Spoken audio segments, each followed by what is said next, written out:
The story begins in a certain city. People were going about their everyday routine. A man just came home from work, so he decided to cool off by playing some video games. The next day, as he steps out, heading to work, he immediately has a cardiac arrest and he becomes unconscious. He suddenly wakes up in another world to the sound of voices. He opens his eyes to see a lady standing in front of him and he wonders who she is. The man wonders if he was somehow rushed to the hospital by a good Samaritan and the lady was the nurse on duty. He looks around and he thinks the hospital looks old. A dog starts barking, but it flies across the man's field of vision and the man is surprised to see a flying dog. A maid comes into the room with a tray to tell the lady her tea has been set and the lady thanks the maid. The maid tells the lady her son is cute and the man gets a look at his reflection on her tray. He can't believe he's now a baby and he wonders if he was dreaming. He was born in the 200th year of the summer 4th calendar and he was named Ars Louvent. He was born in Lamberg, which is in the province of Mission.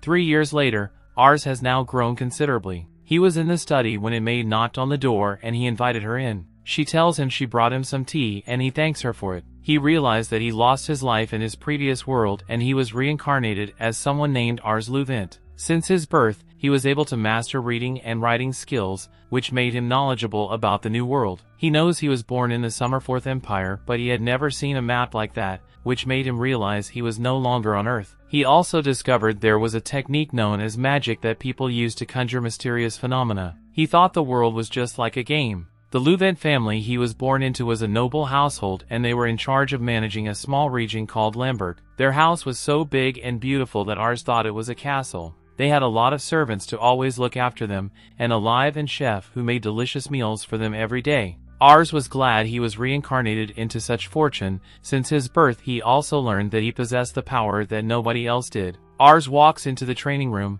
which surprises all the soldiers. He greets them and asks them if he can watch them from the safety of the entrance. The soldiers tell him he'll be fine at such a distance. They are surprised the prince was always coming to the training room at such a young age. They were convinced he would be a great warrior when he grew up. Ars walks over to a master teaching a trainee soldier. The master knocks the trainee down and he scolds him, but the trainee gets back up and decides to have another go. Ars uses his appraisal skill on the trainee to look at his stats. He realizes the trainee has great aptitude in archery, and he figures out that the trainee will be good with bows. The master knows the trainee back and the trainee looks exhausted. Ars approaches Malay the trainee and calls out to him, which surprises Malay because he didn't think Ars knew his name. Ars asks him if he's ever used a bow, but Malay tells him he will never use such a weapon because a real man doesn't shoot his enemies from a safe distance like a wuss. Ars tries suggesting that he may be able to handle a bow very well, and he asks him to try it. Malay chews on his thoughts, but when other soldiers ask him to try it just as Ars suggested, he decides to give it a shot. Malay picks up a bow and arrow, but he confesses that he's never shot one before.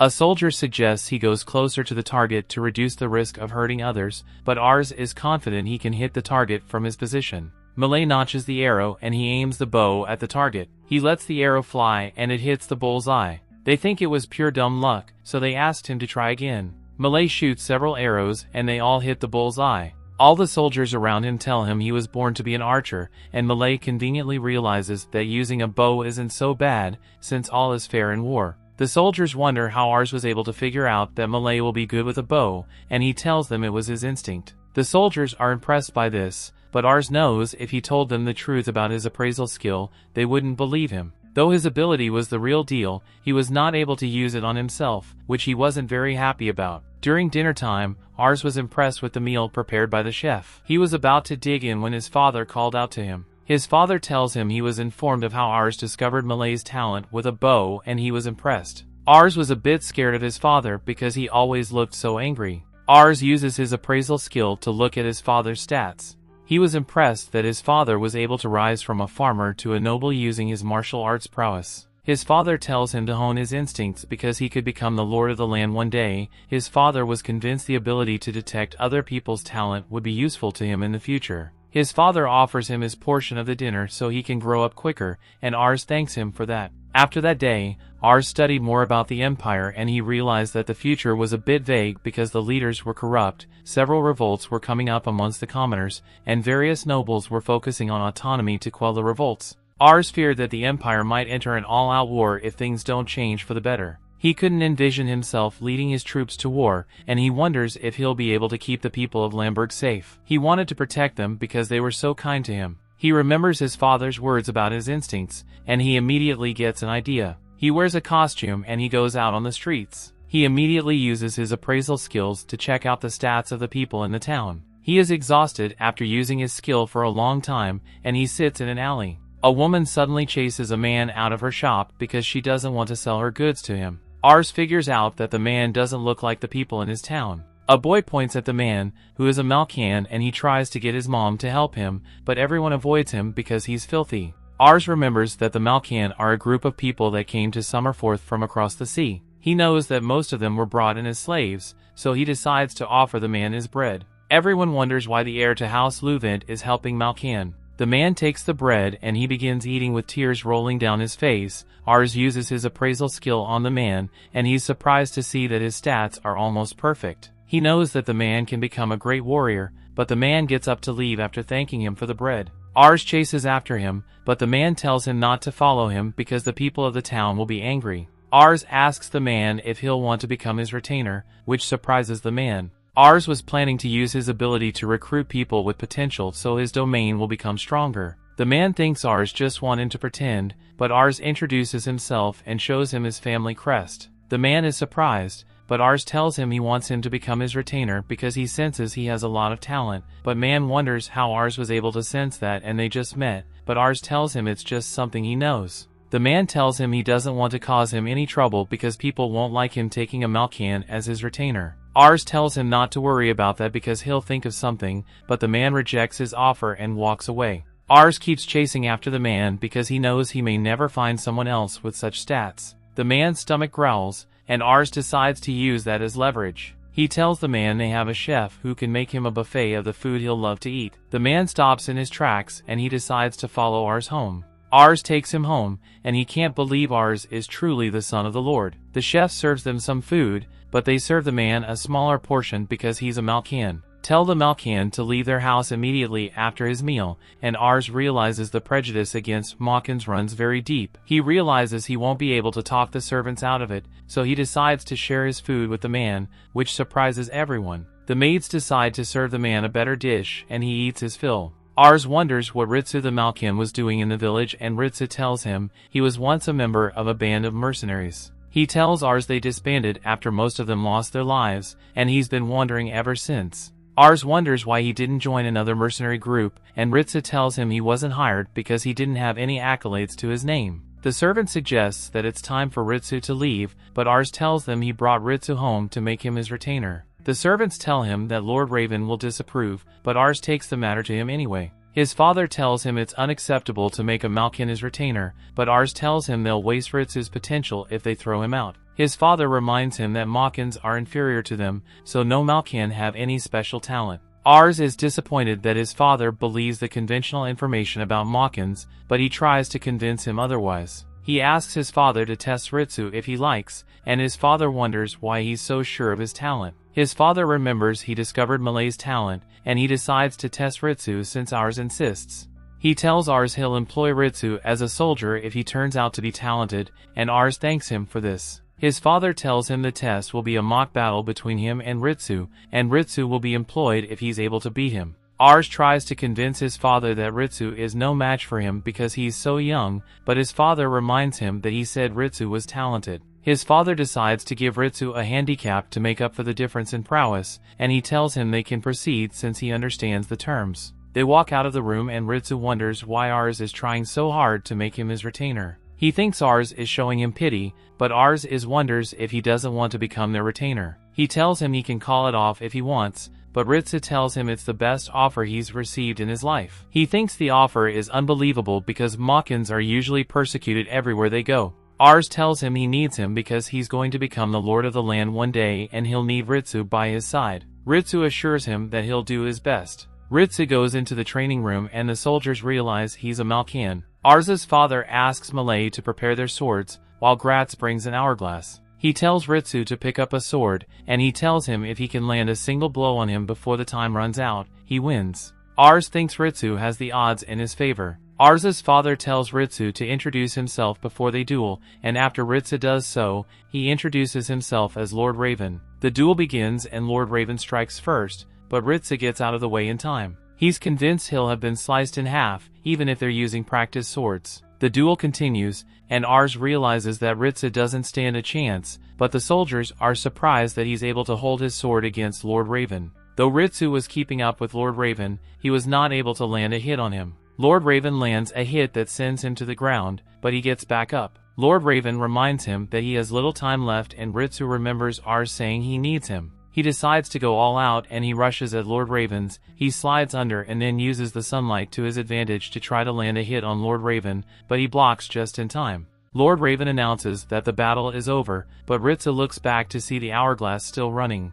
Everyone realizes that Ritsu was able to graze Lord Raven's, and they wonder who he is. True to his word, Lord Raven decides to employ him as a soldier, and Ars runs over to congratulate him on his employment. Lord Raven tells Ars his ability to sense people's prowess is top tier, and that he's confident Ars will fare well in the upcoming chaotic age. He's confident Ars will make a great lord someday. Meanwhile, all the soldiers wonder how Ritsu became so strong, and they flock around him hoping to learn his secret. Later that day, Ritsu changes into his new clothes and he promises to repay his debt to Ars with his life. The story continues. It has been several months now since Ritsu began working in the Louvent house. He trained with the soldiers each day, and all the soldiers were amazed by his skills. Though he was partaking in the war, he always stayed beside Ars. His intelligence skyrocketed after he started taking lessons, and after some time Ars used his appraisal ability on him. He was impressed to find out that Ritsu is now the most intelligent person in their house. Everyone quickly accepted Ritsu after they got to know him more and saw how gifted he was. The maids in the house were pleased to have him around, and they were also impressed by his skills and intellect.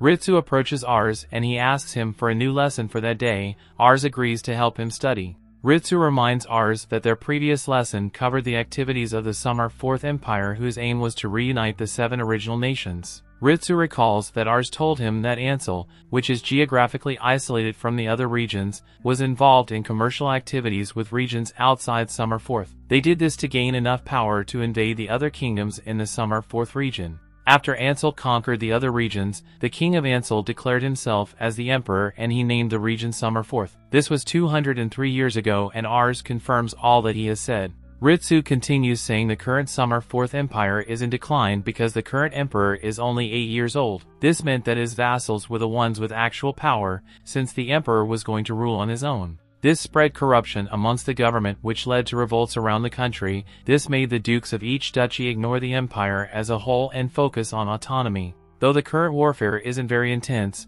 Ars is convinced there will be more severe conflict down the road, since his father is already forced to fight in the current conflict. Ars decides to use his ability to gather promising talents and prepare them for battle, even though he hopes that war doesn't break out in the future. Ars wonders where war will break out in the future, and Ritsu tells him it will probably start from the Mission region. He informs Ars that the Duke of the Duchy of Mission is very old and likely to meet his maker very soon. The Duke has 2 sons, and though the eldest is supposed to succeed him when this happens, the younger son seems more capable. The Duke was worried about who to pick as his successor in the case of his demise. Ritsu is sure that war will break out. If the Duke gives up the ghost before he decides his successor, war will break out. He's also sure war will break out regardless, even if the Duke decides, because both sons are power-hungry. Ars can't believe his ears, and he wonders who his father will side with if such an occurrence takes place. Ritsu informs him that his father will likely side with the eldest son, but he knows it's not his father who will make the choice.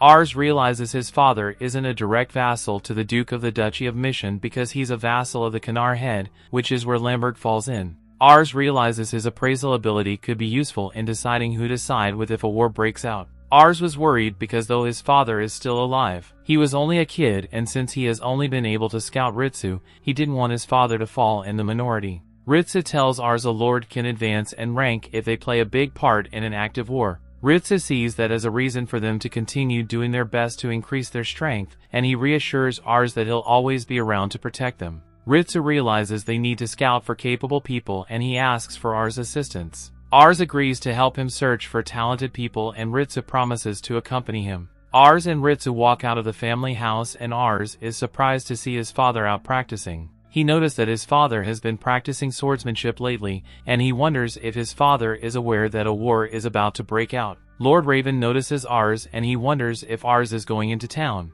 Ars informs him that he's going to look for outstanding talent, and his father advises him to look out for someone good with magic. Ars is surprised by this, but Lord Raven tells him magic will be useful in the upcoming war. Lord Raven isn't very good at magic, and he is aware that many vassals possess magic, but they're not very good at it. Ritsu realizes that there could come a time when such a mage could change the tide of war. Ars remembers a time when he cast magic because his father asked him to. Then he wore a strange tool with a ball of red liquid and he recited a short incantation, but his magic was a sight for sore eyes. After that, his father never allowed him to cast magic again, and Ars made peace with the fact that he has no magic talent. Lord Raven tells he's counting on him to find a person with magic talent, and Ars promises to do his best. They take a horse to go into town, and Ritsu is convinced their strength will increase greatly if they can find someone with enough magic talent to be useful in battle. Ars decides to look for someone with such talent for the sake of the future of his home. They arrive at the fortified city in Kanar, and Ars is surprised by the number of people on the street. Ritsu informs him that the city is home to 50,000 people, and Ars is shocked because that's 5 times the people in Lamberg. He points out the Kanar castle, and he tells Ars the castle is home to the Pyre's family, which is the county chief's family. Ars notices a lot of wealthy people on the streets, and he hopes the people of Lamberg can one day live like that. Ars decides to use his appraisal skill, and he looks around trying to find someone with outstanding talent. After a while, Ars and Ritsu sit at a fountain, and Ars is bummed out because he couldn't find anyone with outstanding talent. A person's ability values are divided into numbers and competency, so no matter the number of value, without competency a person cannot perform well. Ritsu reassures him that they still have time to find someone with talent, since they just begun their search. While Ritsu is following the city map, Ars stops by an alleyway with beggars. Ritsu is telling him about a landmark, but he notices Ars is looking at something else. He approaches Ars, and he looks into the alleyway. He informs Ars that there will always be beggars as long as there are rich people.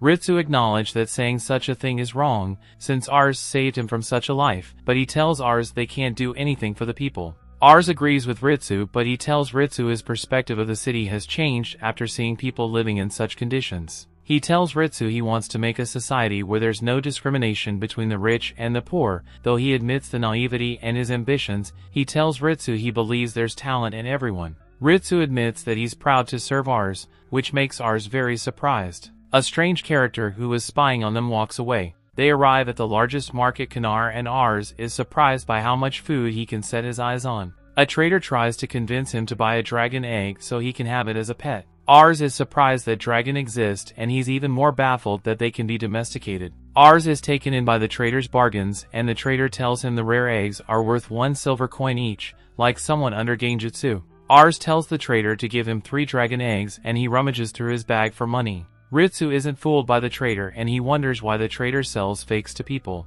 He interrogates the trader with a sword, and the trader tries to feign innocence, but Ritsu is having none of that. Ritsu knew the city was no longer in trade with the continent where eggs could be found. He tells the trader the eggs are genuine because the dimensions and color are not the same as the ones he read about in books. He's convinced that the eggs are lizard eggs that the trader made out to be dragon eggs, but the trader denies it. Ritsu is about to take the life of the trader for trying to fool Ars, and the trader begins saying his last prayers. Ars intervenes and begs Ritsu to spare the trader because he is not buying the eggs anymore. Ritsu apologizes for acting without caution, but Ars thanks him for saving him from being scanned. He wonders if the other trader will fool him just like the egg trader. He decides to become more knowledgeable so Ritsu doesn't end up ending someone's life. They decide to keep looking for talent, but they take a lunch break after a while. Ritsu cautions Ars to eat slowly as he hands him a steak, but he suddenly notices a stall selling candy. He rushes over with some money and he asks the vendor to give him some, but someone bumps into him and relieves him of the weight of his pouch of money.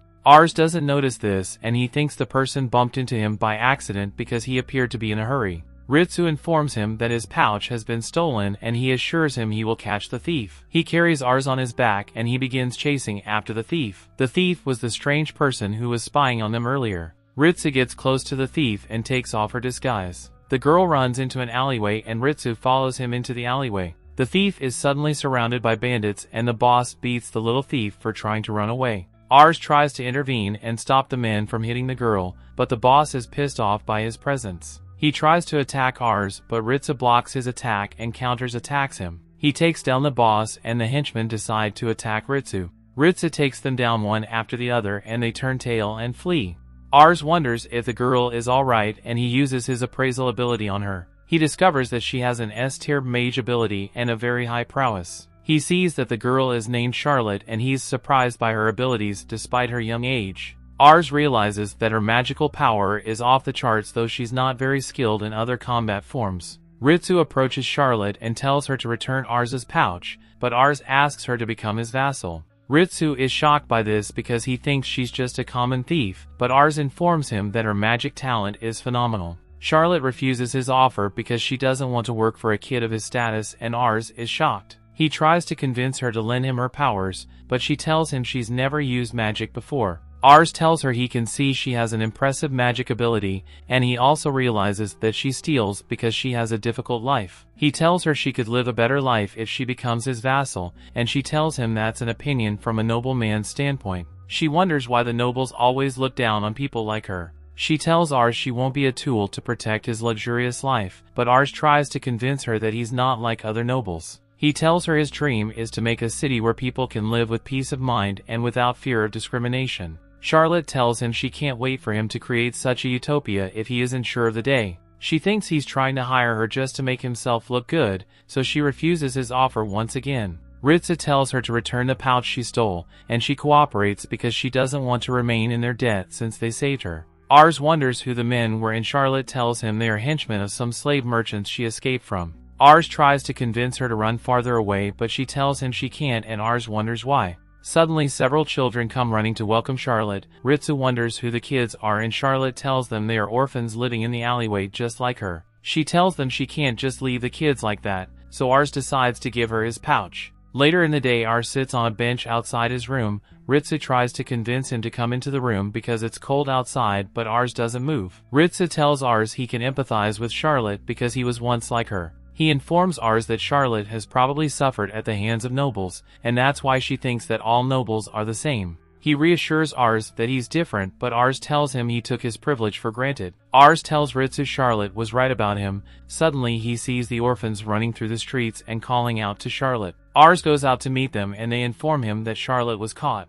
The story continues. We see the thugs throw Charlotte on the ground at their base and they beat her up for making their jobs a lot harder. They keep beating her, but Charlotte has since lost her feeling, which pisses off the thugs because she doesn't cry or call out to anyone for help. The leader of the thugs warns his underlings to lay off beating Charlotte because she already has a buyer and he doesn't want to taint her face. He informs them that he doesn't want to get on his customer's bad side, and the thugs agree to stop beating Charlotte. They suddenly notice a pouch next to Charlotte and they think it's one of the pouches she stole from people on the streets. They pick up the pouch and they notice it contains a lot of money, but Charlotte takes the pouch back and tries to run away. The thugs catch up to her and suppress her, trying to prove that she won't be getting away from them. Charlotte remembers the faces of the children in her care and all the things the money in the pouch can do for them. The thug leader informs her that there's no use running because all that awaits her is a life of misery. He tries to convince her to accept her new reality and put all the blame on her parents who abandoned her, but someone suddenly takes down the thug guarding the door.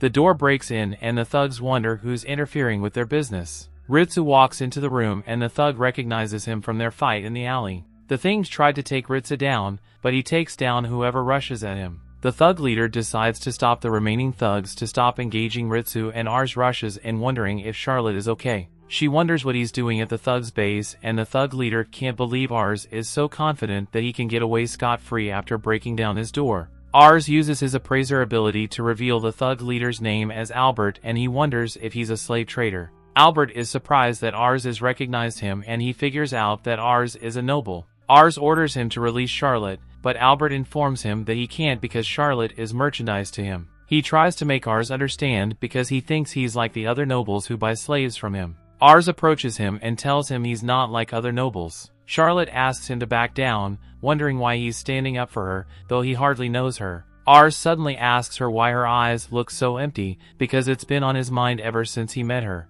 Ars uses his appraisal ability on her and he notices that her ambition score is 1. Albert wonders what Ars is talking about, and Ars explains to him that someone's ambition is the person's hopes for themselves. It represents a desire to improve and hope for the future. Ars explains that Charlotte has given up on her future and that's why her ambition score is just 1. Ars wonders if Albert can imagine anyone sadder than someone who's lost all hope for their future. Albert laughs it off because he knows that Charlotte is a slave and slaves don't have a future. Ars wondered why Albert is laughing when he's supposed to be an adult that protects children's future, but he chose to steal Charlotte's own away from her. He's pissed that Albert still dares to laugh about that because they've taken away Charlotte's ability to decide her future. Charlotte remembers when she sat depressingly in an alleyway, trying to remember the last time she shed tears. She realized that crying doesn't help her solve anything, nor does it improve her probability of survival. Charlotte gave up on her dreams after she realized that people's destinies are determined the moment they are born.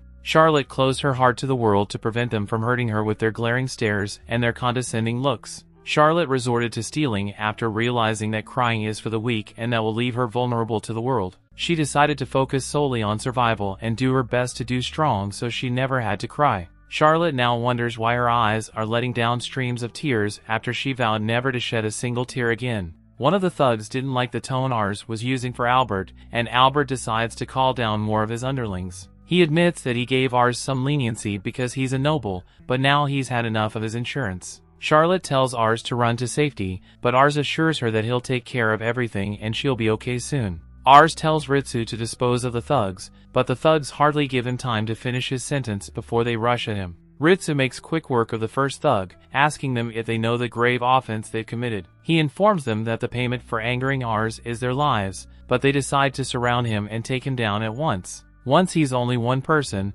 they all rush at him one by one, but he takes them down successively. Albert signals to his mages to take down Ritsu, but he nullifies their magic with his sword and defeats them. Albert is now at a loss of words after realizing that Ritsu is a monster. Charlotte is surprised by how strong Ritsu is, that she has some confidence that they could. Ritsu wonders if Albert is done or if he still has more men to sacrifice for his ego. Albert calls down his secret weapon from upstairs, and the huge thug comes down the stairs, wondering why everyone is so noisy. Albert informs them that the huge thug was once a captain in the Kanar army, but he was kicked out for bad behavior. Charlotte is surprised by how huge the thug is, and she informs Ars that they can't take him down. Ars uses his appraisal ability on the thug and he tells Charlotte to rest easy after going through the thug's features. The huge thug is surprised that the other thugs lost to someone as puny as Ritsu, but Ritsu tells him he can only make fun of them if he succeeds in taking him down. The huge thug promises to take the weight of his head off his body,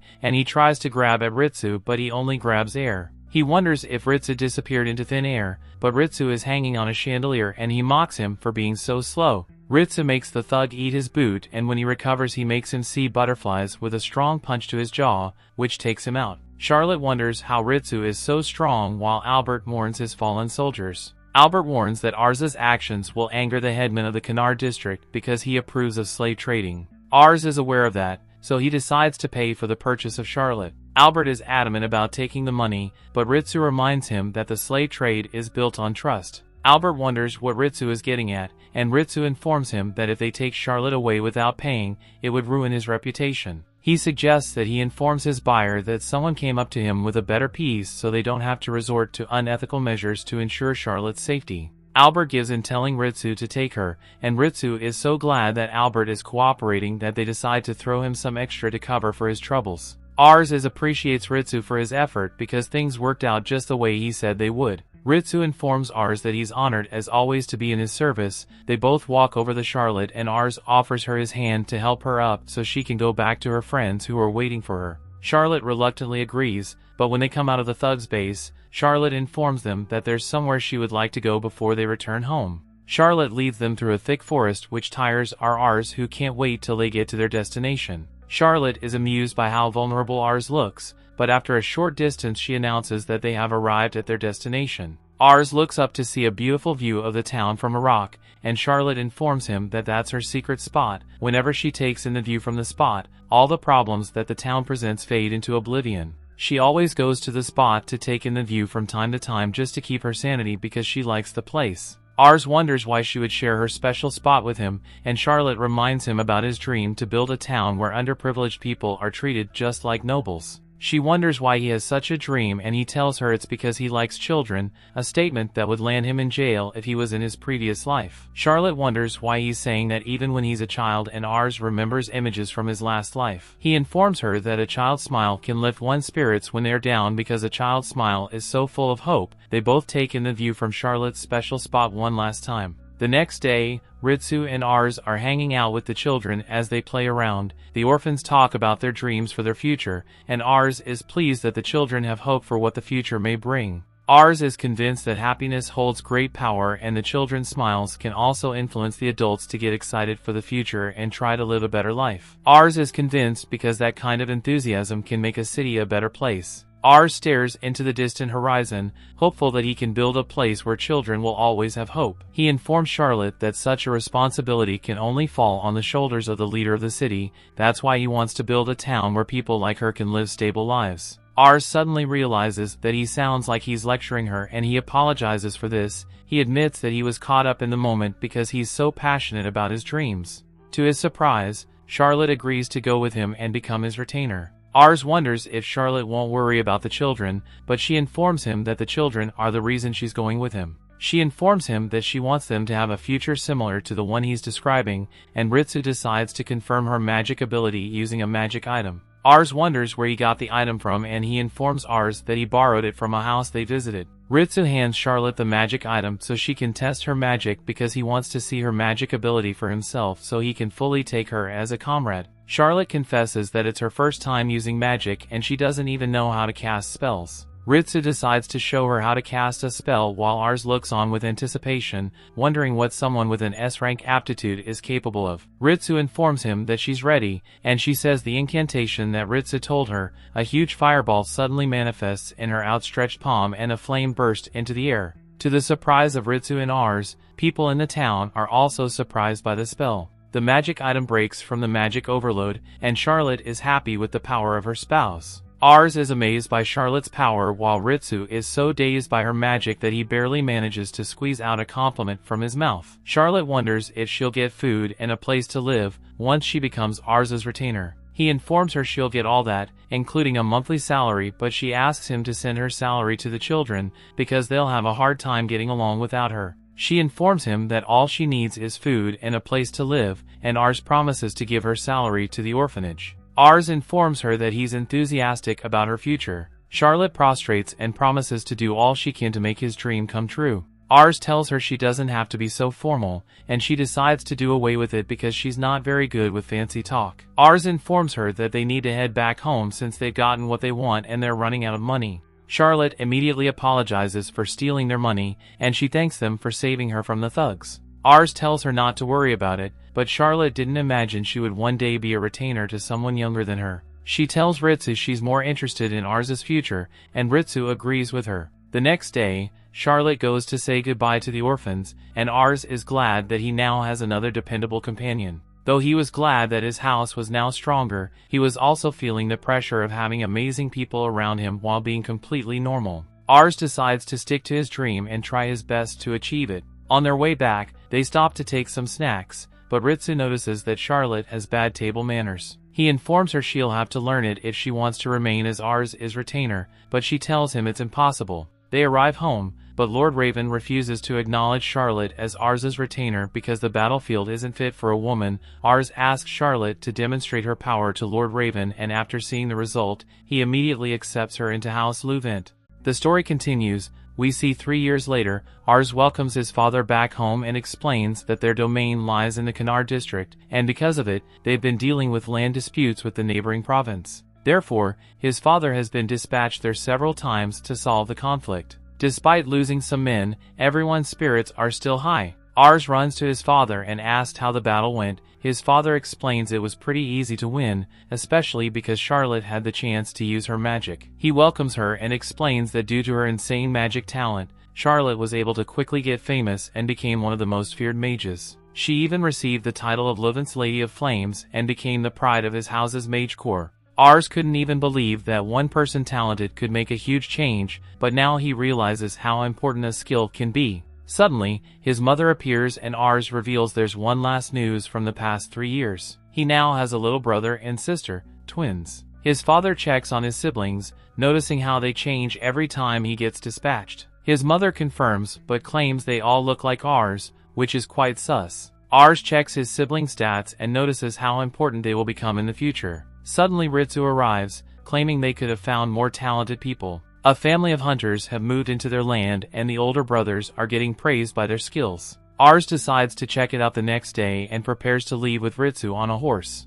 Ritsu explains the family lives in the woods, but Charlotte wants to know what he will do. Ars explains and she decides to join them as Ars' escort because it's her off-duty day. Ars is having the comfiest horse ride, but Charlotte thinks this is taking too much time. Ritsu explains it's her fault because she can't ride and they're forced to ride the same horse. Charlotte complains, mentioning that she and Ars are light and that Ritsu should get off and run. He refuses to because she's the one who insisted in coming with them. She claims that she wants to escort Ars, but Ritsu insists that he's capable of doing anything by himself. They continue to argue, with Charlotte mentioning that she is the one who can protect Ars because of her real battle accomplishments. However, Ars notices that he's breaking up his comrades while looking for new ones. As they continue, they see a boar passing by but gets shot down by an arrow. They're impressed by what they just watched and notice the two mentioned siblings. The siblings compliment each other while calling out their competition. Ritsu explains they must be the ones they're looking for. Upon noticing the group, the siblings apologize because they didn't notice them,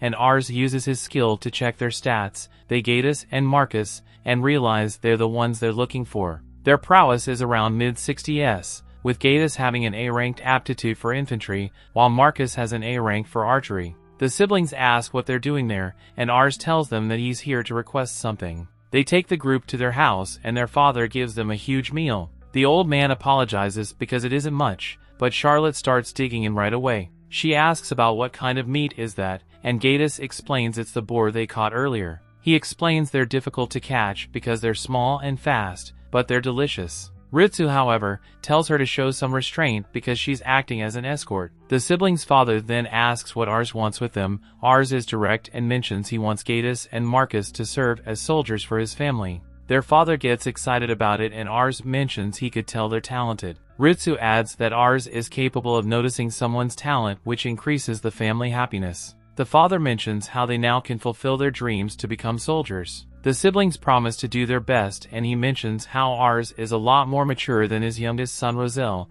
who is a similar age. Ars becomes curious and explains that his younger son is quite inept. At the same time, the same kid sneakily enters the room and takes a loaf of bread. Ars asks where Roselle is, and Charlotte asks if that's him. They all notice him, and the father tells him to stop sneaking without greeting the son's lord. The kid turns around and is clearly too shy to greet someone properly. Ritsu notices how his hair is different compared to his brother's. Suddenly Ars' ability activates and he notices the small kid has huge potential. Not only his ingenuity can reach 109, but he also has several ranked skills plus an S-rank strategist. Ars can't even believe this ingenuity and thinks it's like a famous general who was reborn. He thinks Roselle is a monster and doubts that he will be able to find a higher stat in the whole empire. He knows that his stats are low because Roselle is only 5, but with proper training, he will become a brilliant retainer in the future. The father turns around and apologizes because Roselle is inept when compared to his brothers. However, Ars mentions right away that he also wants Roselle as his retainer. The family can't believe and the father tries to stop it by mentioning that Roselle will bring trouble. Ars rejects it and personally invites Roselle to join him. Roselle questions himself, but Ars explains he knows that he has talent and asks to join. However, Roselle starts tearing down because he thinks they're just forcing him to fight in the future. He imagines Ars, Ritsu, and Charlotte's scary faces ready to exploit him. Without a second thought, Roselle refuses to because he knows that he will die and runs away. Ars cannot believe he got rejected, but Ritsu mentions he saw this before while looking at Charlotte. The father apologizes and mentions that Roselle probably won't agree because he's frail and timid when compared to his brothers. He explains that his mother passed away 2 years ago and since then Roselle has been isolating himself from everyone. Usually the son of a hunter would be chopping wood and training with a bow by the age of 5. However, due to his lack of skills, he would probably struggle to survive, much less go to war. Yet, Ars tells him that Roselle's talent isn't meant to be a soldier like his brothers because his talents would make him a great strategist. The father is confused but realizes that his son is clever and well-spoken. Ars believes that Roselle's intelligence will help them a lot and decides to get inside and ask him again. Upon getting inside, Roselle grabs his book and crawls against the wall. Ars apologizes for startling him and tries to apologize. He asks if Roselle likes books, who confirms that. He mentions that he only has that book, but his mother used to read it to him all the time. Ars feels bad about it, and Roselle explains that when he's reading, he can forget that he's bad at everything else. Despite feeling bad, Ars approaches him and asks if Roselle wants to visit his family's library. He confirms that they have several books and Roselle can take anything he wants. Roselle, however, tries to refuse because he thinks Ars will guilt-trip them to force him to anything he wants. Ars says no because he thought that Roselle could enjoy reading different books. Since there is no catch, Roselle agrees on the condition that his brothers go with him.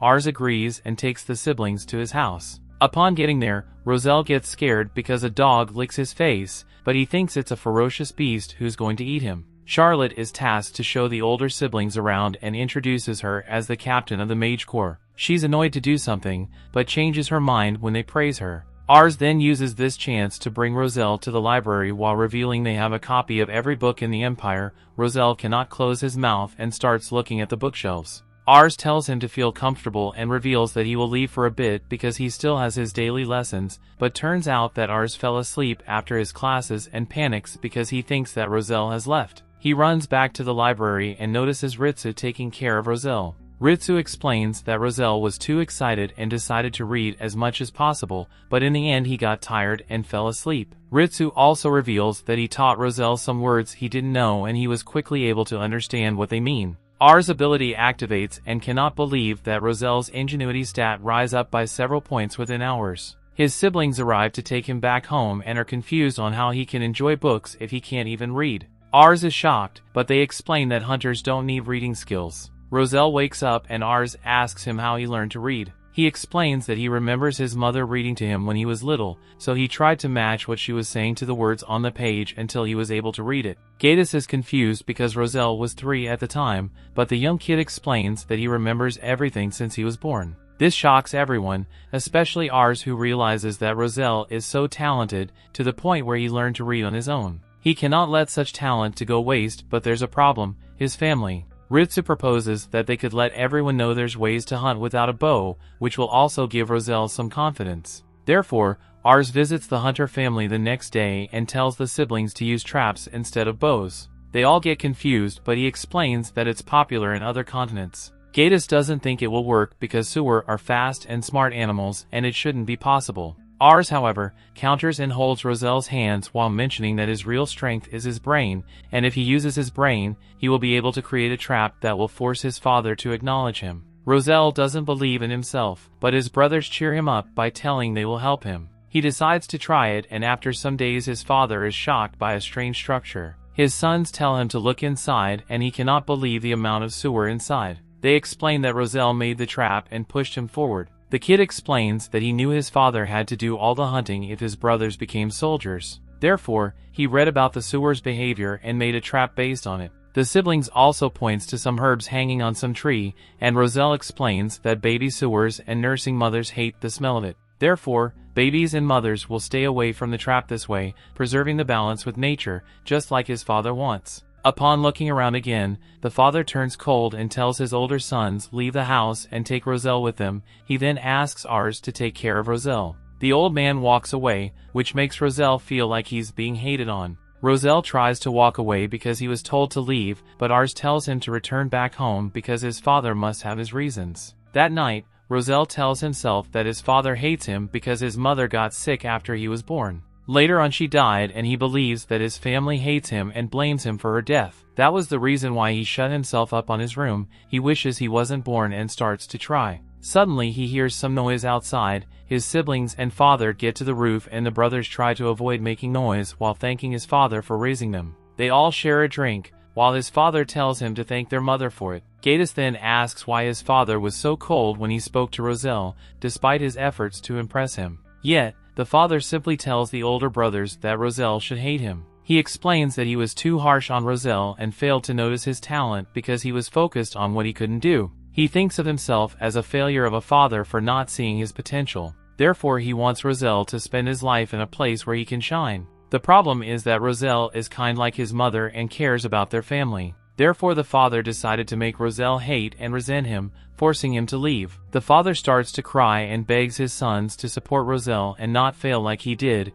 Roselle is listening to their conversation and cries. The next day, Ars and Ritsu come to pick up everyone and Roselle ignores his father, deciding to leave without saying goodbye. His father is sad but decides to focus on cutting some wood. Roselle, however, gets closer and reveals that he could never hate his father. He confirms that he was useless at home, but he will learn under Ars and become a lot useful in the future. He starts crying and asks if they can live together again when that day comes. His father turns around crying and tells his youngest son that he will wait for him. The older siblings turn to Ars and thank him for taking their whole family as retainers. Ars, however, reveals that he only cares about the people who live on his domain and is happy to see their family bond restored. The three siblings then pledge loyalty and promise to become useful in the future. The story continues. We see Ars suggest to Lord Raven that he should lead the next engagement, since he has taken ill, but his father declined his offer. Ars presses on because he knows his father shouldn't be fighting in such a condition, but Lord Raven tells him he has no choice given the state of things. Ars recollects how the governor of Mission passed away a year ago due to illness, and he named his younger son as his successor. The elder brother insisted that the younger brother forged the document, but the younger son had been making a name for himself in battle. This made few retainers begin to believe he should inherit the throne in his brother's place according to their customs. This tore the region of Mission into two factions, with one part supporting the elder brother, while the other factions supported the younger brother. Saints, a neighboring province, took advantage of this division to press on the offensive, which made Ars realize he needs to take to the battlefield after all. An entourage is heading towards Lemberg, and the carriage driver informs his passenger that they'll soon be arriving at their destination. He informs her that they may be delayed because of the rain, but she tells him the rain is a sign that the heavens are smiling upon them. Lord Raven informs Ars that there's something else he should direct his brain power to. Ars looks up at Lord Raven with surprise over his face, and Lord Raven wonders why he's surprised. He reminds him about the betrothal, and Ars wonders when and why a betrothal was arranged behind his back. Lord Raven tells him he can't remember, and he's surprised that he didn't inform Ars. He shows Ars the letter, which arrived a few days ago, and Ars just stares at it totally baffled. Ars rushes to his room and he announces the bad news that his letter of betrothal has arrived. While everyone is surprised to hear this, Charlotte is disappointed that Ars isn't going to be spending the rest of his life with her. Ars tells her to cut out the joke because it's not the time for it, since he's just heard about the betrothal for the first time. A maid suddenly enters the room to inform him that someone claiming to be his fiancée has arrived to visit him. Ars' spirit almost leaves his body, but he calms himself and he goes outside to receive his visitor. He arrives outside as she steps out of her carriage, and he wonders what he should do now that she's around, because he didn't even have a girlfriend in his previous life. He keeps wondering what his fiancée will look like and how she'll act when she comes up to him. His fiancée arrives and she informs him that she's delighted to meet him as she introduces herself as Ligia Plaid. Ars can hardly speak as he pawns over her beauty, and while he's thanking his lucky stars, he uses his appraisal skill and he notices that she has a diplomacy score of 100 and an ambition of 80. She suddenly looks so terrifying to Ars because he wonders why such a timid and gentle person will have such a high ambition. Ars's gears suddenly begin to turn and he thinks Ligia is just putting on an act to try to get on his good side. The thought of her deposing him from the throne crosses his mind, and he realizes that he's the only one who can forward her evil plans with his father indisposed. He promises not to let her fool, and Ligia wonders if there's something on her face, since Ars has just been staring at her without saying a word. Her chaperone informs her that Ars is just dumbfounded by her beauty, which makes her blush. Ars can't believe how cute she looks when she blushes. He immediately forgets his promise to stop her evil plans, and he welcomes her and so he can show her around the estate. They enter the estate while everyone is running around, putting things together when Jean, Ligia's chaperone, notices that Ritsu is the Malkan. Ligia is surprised that he doesn't know about Ritsu's exploits on the battlefield, and she tells him not to speak ill about him. She tells him to apologize, and he immediately asks for forgiveness from Ars, but Ars tells him not to worry about it. Ars is surprised that Ligia put Jean in order so quickly, and he begins to have a change of heart towards her. The maids welcome them to the estate with some roses, and Ligia is endeared by their gesture towards her. She commends their hard work in putting the place in order, and she also commends the meal they served during dinner. Ars is explaining how they made the meal, but Ligia notices he has some sauce on his face and she points this out. Ars quickly cleans it off, but he's impressed that Ligia can carry their conversation even when he has zero conversational skills. Ars realizes that he would have been head over heels for Ligia if didn't have his appraisal skills after he goes over her qualities in his head. Ligia informs Ars that she passed through Lemberg on their way there, and she tells the place is wonderful. Ars tells her he would show her around himself if not for the bad weather, and she tells him he'll have the chance to do so. The clouds suddenly clear and Ars wonders if Ligia can control the weather. She tells him she was just watching the clouds from her carriage so she could tell it was passing weather. She asks Ars to show her around while Charlotte and Roselle are peeping at them through a door. Charlotte asks Roselle what he thinks about Ligia, and he tells her she seems nice, but he's scared of her. Charlotte confesses that she feels the same because Ligia seems very dangerous. Ars and Ligia go for a walk, and some citizens recognize Ars, but they don't recognize Ligia.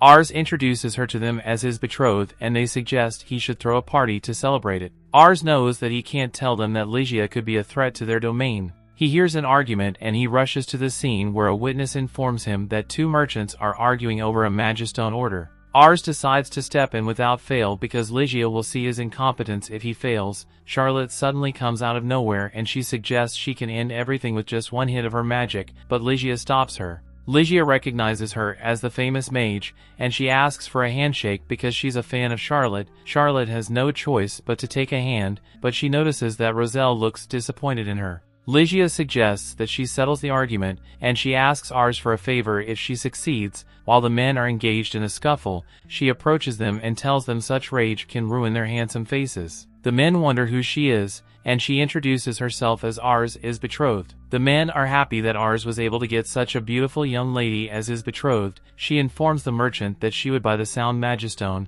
which was wrongly bought by the supplier, since they can't mine the stones in her country. She offers to exchange the stones for a good price, and she offers the merchant the flame Magistone excess they mine from a volcano in her country at a reasonable price. She tells them it was Ars who came up with the idea, which makes the people glad that he's interested in settling petty disputes. He suggests they write up a contract in future to prevent such disputes, and after the crowd dissipates, Ars thanks Ligia for her brilliant idea. Ligia is just glad that everyone is now settled, but Ars is convinced her level of diplomacy is next level. Later in the day after their outing, Ars apologizes for making Ligia walk so much, but she tells him it was worth it because she gained a lot of knowledge. Charlotte suddenly comes in to tell her that she's not accepted. Even if she can settle the disputes with the merchants, she is still angry with the whole betrothed business, and she tells Ligia not to feel too important. Ligia decides to cash in her favor. She tells him she wants to ask him a question and she pleads with him to answer honestly. She asks him what kind of person he likes, and Ars wonders what kind of question she's asking because he doesn't know what her endgame is. He thinks about avoiding the question wittily, but he realizes that he can't outsmart Ligia, so he decides to answer honestly. He tells her he likes people who speak their minds and hide nothing from him, and she promises to keep that in mind. They eat an extravagant meal for dinner, which was prepared by Ritsu, while Charlotte puts on a magic display which everyone enjoys. Ars was disappointed that he didn't find out what Ligia was up to, so he decided to pick up from where he stopped the next day, since she was staying the night. He is about to sleep when he raises his bed sheet to see Ligia hiding underneath. He tries to scream out, but she shushes him. Ars wonders if she's lost, but she informs him that someone showed her his room, so she slipped out of her to come to his because she wanted to see the surprise on his face when he saw her in his bed. She informs him she wants to have a conversation with him and he pours her some tea. He asks her what she wants to talk about, and she asks him what he thinks about her. Ars is surprised by this question, and she confesses that she can tell someone's feelings even when they try to hide it. She informs Ars that the feeling he had when he first saw her was suspicion. She was fine by this since they just met, but she was surprised that his suspicion grew the longer she conversed with him, which was a weird occurrence. She wondered why he didn't trust her so much to the point that he asked her to tell him her true feelings. Ars is impressed by her observational skills, and he realizes he's made her uneasy for a while, so he decides to answer honestly. He informs her about his appraisal skill, and he tells her she has a higher diplomacy and ambition stat than most people. This made him think she had an ulterior motive because her actions were so calculated. Ars doesn't think Ligia would believe him, but she tells him she believes him because that explains his behavior towards her. She admits that she has a high ambition and Ars wonders what she's aiming for, but she tells him she just wants an amazing man to fall in love with her at first sight. Ars realizes that she had the right ambition since she's a lord's daughter, and he thinks it's less than ideal for her to be betrothed to someone like him, who's in charge of a small domain. Ligia confesses that she can tell what Ars is thinking, and she tells him that she would have broken their engagement if he turned out to be an oath, but she informs him that spending time with him changed her mind and she would be willing to marry him. Ars reiterates that he's a lord of a small domain, and she tells him there's a possibility that his domain can be expanded. Ars tells her that he is just surrounded by people who make his work easier, and she tells him she noticed that he was loved because of how endearing the people were towards her when she introduced herself as his betrothed. She informs him she has come to love him, just like his people love him, and she tells him goodnight as she returns in her room. Ars begins to have a meltdown with the way he responded to Ligia.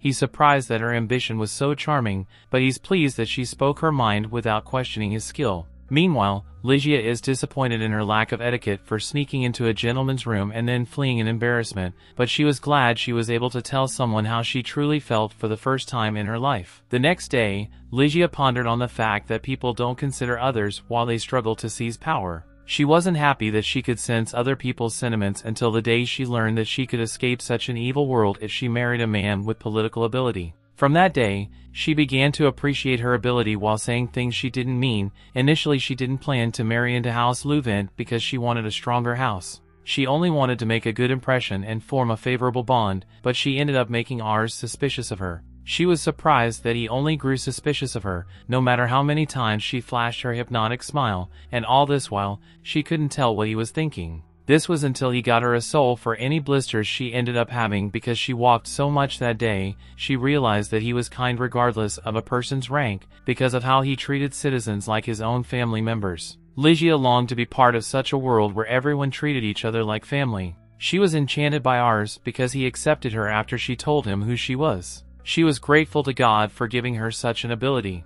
She knew that someone would try to hurt Ars because he was so kind, so she decided to remain by his side so no one would be able to get to him. After Ligia left, she began exchanging letters with Ars, who was always nervous to write to her. The war in the region lulled and Lord Raven recovered a little from his illness, which made Ars happy. The story continues. We see Ars was now also convinced that he wanted to marry Ligia, and he hoped life remained peaceful like this forever. Ars is informed by the family doctor that his father's condition has worsened and he's advised to prepare for the worst outcome. Ars realizes he's not been able to pay his father back for all he's done, so he says a silent prayer to heaven to spare his father's life and give him more time. Meanwhile, in the Arkantes castle, an assassin walks into the Duke of Duchy of Mission's throne room. When the Duke realizes he's in trouble, he tries to flee, but the assassin gets him from behind. The soldiers of the castle chase after the assassin and surround him before he's able to flee, but he jumps through the glass window, taking his own life. The soldiers are disappointed that they don't get to punish the assassin for his terrible act. Lord Raven is informed of this incident and he passes the news on to Ars and his companions. He asks Roselle what he thinks the incident will lead to, and he tells him the most probable outcome will be a breakout of war around the province. Lord Raven shares the same thought process with her because he thinks the sons of the Duke will start fighting over who will be the successor of the Duke. He envisions that the county chiefs of each county in Mission will have to choose between siding with Lord Couran, who is the older son of the Duke, or Lord Vasmark, who is the younger son of the Duke. He figures out that Lord Lumiere, who is the chief of Canar County, is likely to side with the older son, and he informs Ars they have to follow the chief's decision when the time comes. He advises Ritsu to be ready to depart from the castle at a moment's notice, because the chief is likely to call for a lord's meeting to determine their next course of action. Lord Raven tells them he'll also prepare to leave, but when he tries to get out of bed, his body fails him and he falls back down in agony. Later that day, Ritsu receives a letter from Chief Lumiere and he presents it to Ars, who reads the letter. Lord Lumiere wants them to come over to Canar County in 3 days and Ritsu offers to go in place of Lord Raven with Charlotte. Since he was feeling under the weather, Ars declines his request because he wants to represent his father himself. On the appointed day, Ars arrives in Canar with Charlotte and Ritsu as his escorts. Ars was nervous because he didn't know the kind of person he'll be dealing with as the county chief of Canar. They head into the city's gate, where a guard is standing to check the people coming into the city. Ars approaches the guard and introduces himself to him. He shows him the letter of invitation from the chief of the county of Canar, and he explains that he's visiting the city on behalf of his father. The guard confirms that the letter is genuine, but he wonders if Ars is really from the Louvent family because he didn't envision they'll send a child to replace them. Charlotte wonders if the guard is doubting their authenticity, and the guard recognizes her as the flame princess of the Louvent family. The guard quickly also recognizes Ritsu as the Grim Reaper of the Louvent family, and Ars is surprised by the unorthodox nicknames given to his escorts. Ritsu informs the guard that he doesn't like the name because it makes him out to be a dangerous person, but Ars knows that the name fits his persona because he's indeed dangerous. Ars convinces the guard to let them through since he knows who they are, and the guard obeys. He lets them through the gate and leads them to the castle. Ars looks around nervously as they walk through the castle, and Charlotte notices that he's nervous. She points this out to him and he apologizes for losing his nerves. They are welcomed by Minas Renard, the vassal of Lord Lumiere, and Eris introduces himself to Minas, telling him he's come in place of his father. Minas figures out that Lord Raven is truly ill and he prays for his speedy recovery. Ars uses his appraisal skill on Minas and he notices that he has high average stats, which makes him a good all-rounder. Minas tries to convince Charlotte and Ritsu to come over to Kanar Castle because he's heard about their exploits. Ars is surprised by the sudden proposal, but Ritsu and Charlotte turn him down because they've already sworn loyalty to the Louvent family. Minas is disappointed that he didn't get to them early enough, but he's glad they are serving in a nice family. Ars thanks him for his compliment and Minas tells them it is time to meet the other lords so they don't keep them waiting. He leads them to the door of the meeting room, which Ars opens up and they enter. Ars introduces himself to the lord and he informs them he's representing his father Lord Raven, who is the mayor of Lamberg. No one says anything in response, so Ars decides to rush over to his seat and sit down before his knees give way under him because of the pressure in the room. He wonders why the lords are silent, and he thinks they don't regard him because he is a child. Kral also recognizes Ars as the son of Lord Raven, and he compliments his greetings. Ars recognized Kral as the Lord of Barony of Khmer, and he remembers that he used to play with him when he was a kid. Ars tells Kral he should be the one giving him his greeting, but Kral is so glad to see that Ars is all grown up, so he offers him some cookies to help him relax. Ars appreciates his gesture, but he notices another lord glaring intently at him, and he gets nervous again. The doors of the room open up, and everyone stands up and bow in reverence as Lord Lumiere, the chief of the county of Kanar, walks in. He thanks everyone for coming, and Ars uses his appraisal skill to check out his statistics. He sees he has a high diplomacy skill value, but he realizes it's not too flashy. He suddenly notices that Minas, the chief's vassal, makes up for whatever the chief lacks, and he concludes that they'll both be able to get the right solution for any problems of the county if they work together. Lord Lumiere apologizes for bringing everyone in on such short notice, but he wanted to pass some information in person. He tells them that war is bound to break out now that the Duke of Mission has been assassinated, and he tells them the county of Kanar will side with Lord Kuran, the older son. Lord Lumiere asks for any objections to his decision, but everyone present agrees with him. He also informs them of rumors that the Duchy of States could seize the opportunity to attack them, and he advises them to prepare their forces for the coming war. While the other lords are sending messages to their territories, Ars just keeps sitting in his seat because he's so nervous. Lord Lumiere walks up to him and Ars apologizes for his rudeness, but Lord Lumiere only wanted to extend his greetings to Lord Raven. Ars thanks him for his concern, but Lord Lumiere praises him for representing his father well, despite being just 11 years. He knew Lamberg had a high military strength despite being a small territory, and he tells Ars to do his best in the coming times of war because he's counting on him. He extends such expectations to Ritsu and Charlotte too, and they all assure him they'll give their best. Lord Lumiere walks away from the meeting, and they all make a silent promise not to fail him. The Lord, who was glaring at Ars earlier, calls out to him and he introduces himself as Lord Hammond. Ars recognizes him as the Lord of Barony of Torbaquista and Lygia's father. Ars wonders why the Lord walked up to him, and the Lord informs him that Lygia has been in a bad mood since she returned because she was dissatisfied with her interactions with him. Though Ars wonders what he did wrong, he apologizes for being the cause of his daughter's foul mood. Lord Hammond asks Ars if he has responded to his daughter's letter, and Ars remembers he wasn't able to write a response because his father fell ill and then the Duke got assassinated, so he hasn't had time to himself. He tells Lord Hammond that he hasn't replied, and the Lord is disappointed to hear that Ars promises to send a reply once he returns home. The Lord realized his daughter liked Ars because she previously behaved without emotion, but recently she had been expressive and obvious. Lord Hammond confesses that he didn't give her enough attention when she was younger after he noticed how smart she was. This made Lygia lonely because he chose to prioritize his work as a lord instead of giving her the attention a child deserves. Lord Hammond was just hoping Ligia could be happy because she witnessed different quarrels between aristocrats and their territory when she was younger, which gave her a hard time. Lord Hammond knows he's to blame for this, but he couldn't help glaring at Ars for toying with his daughter's feelings. He apologizes for this because he recognizes Lord Raven as a fierce warrior and he can rest assured that Ligia will be safe with his son. That's why he gave her permission to marry him. He pleads with Ars to take care of his daughter, and Ars promises to do his best to make her happy. Lord Hammond walks away and Ars realizes he cares about his daughter. They return home and Ars informs Lord Raven of the information passed at the meeting. He's not surprised with Lord Lemire's decision, but he tells Ars he didn't expect him to go to the meeting in person. Ars thinks his father is displeased with his actions, but he gets a complimentary pat on the head as his father commends him for his maturity. He thanks his father for the compliment, and he proceeds to his room to write a response letter to Ligia. He tells her the reason he couldn't write back to her immediately, but he also informs her that he met her father. He hoped their families would be able to work together during the war, but he was worried about her welfare now that tensions were high. He remembers his promise to her father to win the war so he can protect her. So, the next morning, he decides to train with Ritsu. Ritsu knocks him down, but he gets back up to his feet to continue because he wants to be able to do the bare minimum when war eventually breaks out. Ritsu advises him to rest since they've been training all morning, but Ars urges him to continue because he's still in good condition. Ars is disappointed that he wasn't getting better while everyone else was improving. He remembered the disastrous result of the mock battle. He led some troops to which made him realize he doesn't have any practical experience of war. He recalled how he flinched when he saw soldiers approaching him, and though he was sure Ritsu and Charlotte would help him, he didn't want to destroy the troops' morale on the battlefield by his lack of confidence. He knew that it would be pointless to lead an army of powerful people if he was weak.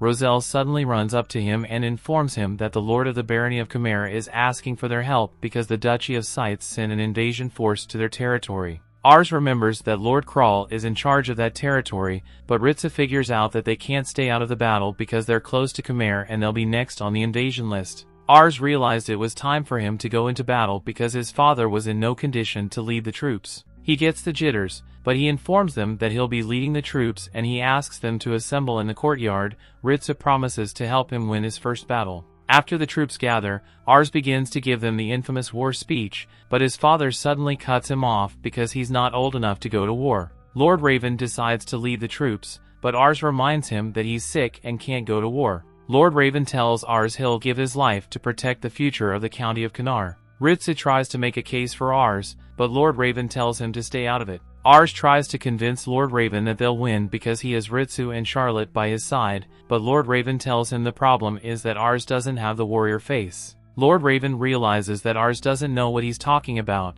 so he asks his soldiers to bring out a criminal for his execution. He tells Ars the criminal has committed heinous crimes, but his illness delayed the execution. He tells Ars to watch as he executes the criminal, and he promises to recognize Ars as a warrior and let him lead the troops into battle if he remains calm. Ars wonders how his father expects him to remain calm when a man is being executed in front of him, but the criminal tells him he gets the best feeling when he takes innocent lives, just like Ars's. Lord Raven gives the order to carry out the execution, and though Ars tries to keep his cool, he gets nauseous and he throws up. Lord Raven concludes that Ars cannot lead the troops, so he decides to lead them himself. Ars's companions rush over to his side to comfort him, but Lord Raven tells them to follow him because they need to head into battle. As they walk away, leaving Ars on his knees, he realizes that he's truly not ready for war.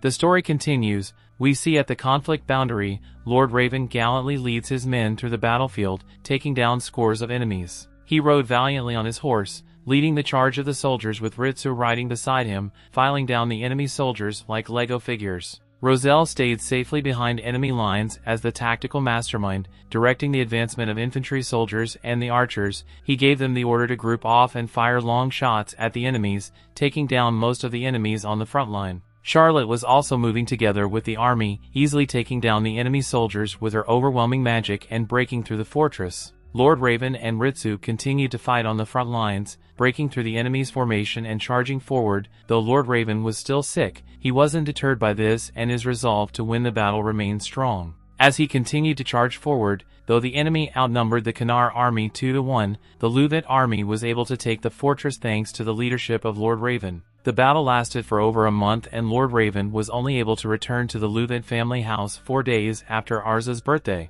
The battle party returned with the soldiers having long faces as they were carrying an unconscious Lord Raven on a stretcher. Lady Sophia is tending to Lord Raven as he lies on his sick bed, but she's worried about him. The children are also worried, and they wonder if Lord Raven will pull through, but Lady Sophia reassures them. Ars proceeds to welcome the war party consisting of Ritsu, Roselle, and Charlotte, and Ritsu wonders if Ars somehow injured himself. Ars tells him he got some bruises from training and he shouldn't worry about it. He asks them how his father is doing, and Ritsu informs him that though Lord Raven performed admirably in battle, his sickness caught up with him after the battle and he collapsed. He informs Ars that the Lord Raven isn't in good condition because the long battle took a toll on him, combined with his bad health. Ars blames himself for forcing his father to go into battle, but they tell him it's not his fault because Lord Raven's health was already compromised. Ars thanks them for their kind words, and he tells them to keep him updated about his father's health. Ritsu wonders where he's going and Ars informs him that he's going for more training,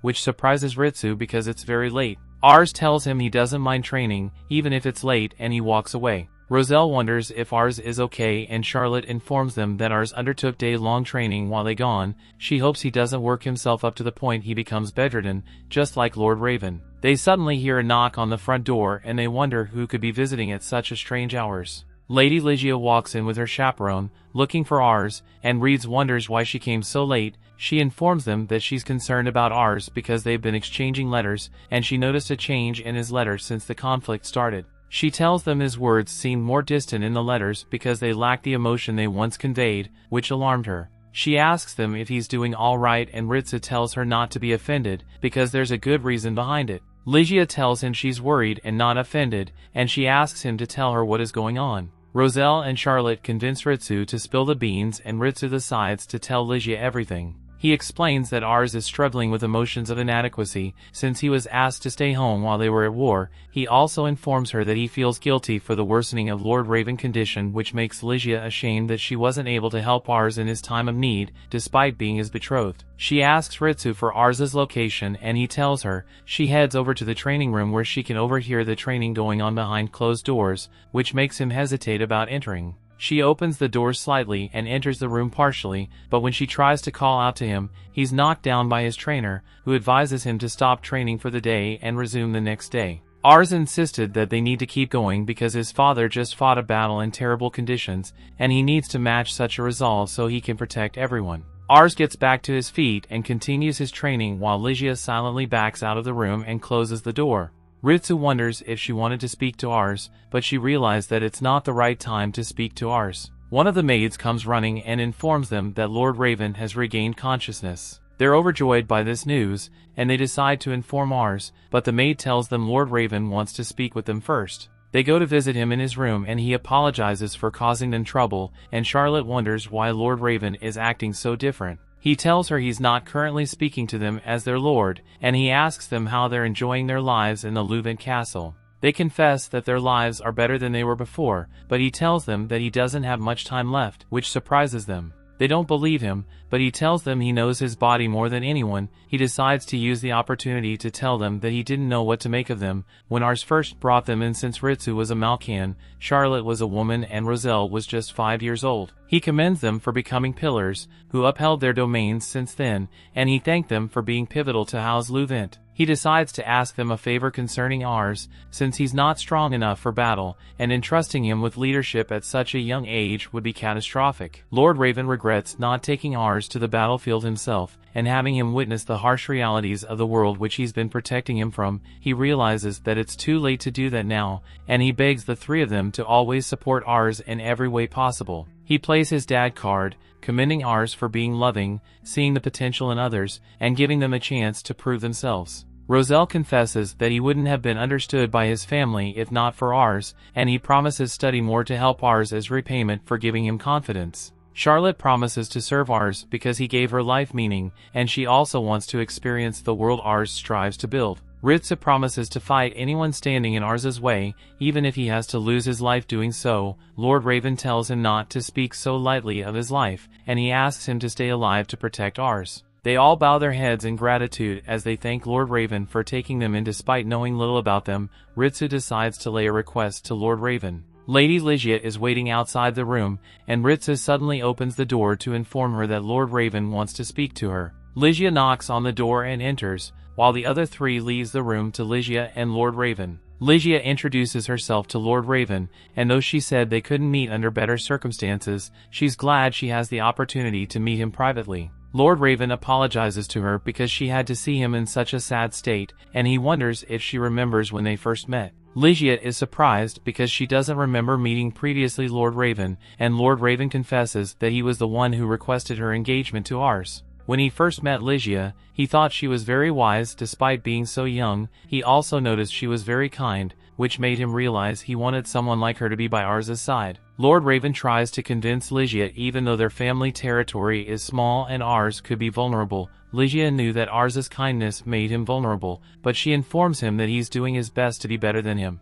Lord Raven realizes she's fallen in love with Ars, and he's rest assured that Ars is in safe hands. He tells her to call Ars into the room, so she steps out of the room and informs them that Lord Raven wants to speak to Ars. They decide to go to the training room to inform Ars, but Ligia calls out to Ritsu to thank him for his kindness. Ritsu remembers his time with Lord Ravens, and he's filled with sadness and overcome with grief because he didn't think the world was so cruel. Ars knocks on the door to Lord Raven's room, and he rushes in, grateful to see his father has regained consciousness. Lord Raven apologizes for calling Ars in so late, but Ars informs him that he did a lot of research on his illness while he was away, and he found some remedies he wants to try. He also tells Lord Raven about a skilled doctor in the province, but Lord Raven was impressed by how much Ars has grown in such a short time. He informs Ars he was around his age when he first decided to become a warrior. Lord Raven wasn't born in Lamberg, but in a remote farming village in the Mission province, which was ruled by a tyrant who extorted the people, making them live in poverty. Lord Raven couldn't take that, so he ran away from home and fled to the city when he was 10, and the day he arrived, the governor of Mission was visiting the city. Though Lord Raven's memory of that time was vague, he vividly remembers the grandeur of the governor, which made his heart race.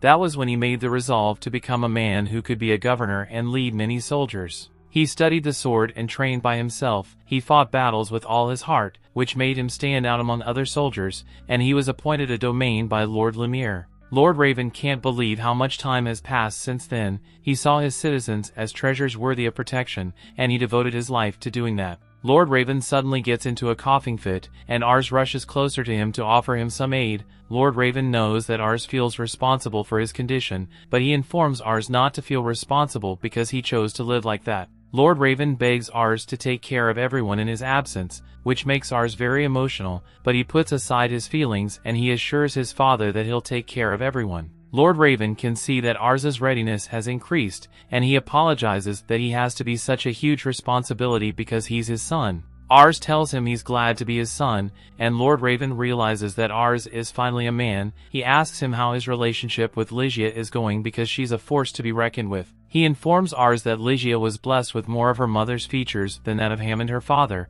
and Ars wonders if he's close to Lord Hammond. Lord Raven recalls when Lord Lumiere asked him to have a mock battle with Hammond when he was just 16. Lord Raven and Ars spent the whole night talking intently to each other, but by the next morning, Lord Raven was no more, which was year 212 of the summer 4th calendar. Lord Raven was put to rest and Ars comforted his siblings' cries and ran as they said their final goodbyes. Ars drops the flower on the pyre in honor of his father, and he tells everyone his father was a great man because he taught him many things. He informs them that he spoke to his father at length the previous night, during which his father entrusted all of them who were citizens of Lamberg to his care. He confesses that he's not as strong as his father, but he sincerely asks them to lend him their aid so he can care for them more than anyone else. This makes the people emotional and they promise to give Ars their support, as they encourage him to do his best as their leader. Charlotte remembers the advice Lord Raven gave her on battlefield. Roselle remembers one night when he stayed up to read, and Lord Raven came around and told him to take in time to grow up. Roselle informed Lord Raven that he was studying to make sure he could be useful to Ars,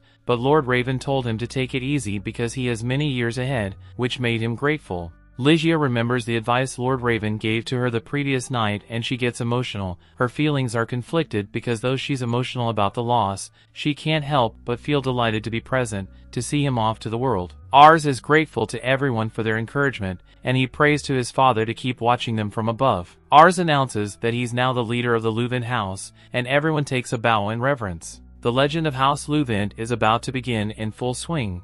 Elsewhere, a mysterious woman overhears some guys talking about the assassination, and she asks the guys to tell her more about it. The story continues. We see 3 months later Ars told his father that everyone has been helping him get used to his lordly duties. Ars knows that he could never measure up to his father, but he promises to do his best in his own way. The lords gather to honor Raven and announce that Ars has taken mantle as the head of House of Louvent. Ars promises to do his best to fill his role, and the other lords are impressed by the confidence in his eyes. Ars is now on equal footing with them, and he gets excited when they say that they expect great things from him. The war between the brothers is really starting now, so Minas informs everyone of the situation. The younger brother holds soldiers and resources in greater number than theirs, and he occupies the capital of Mysian province. The older brother controls the trading city of Sempler, which gives them economic superiority, so the power of the two opposing cities is roughly even. This means that the surrounding districts will play a major role, so Lord Kuran has been trying to secure them.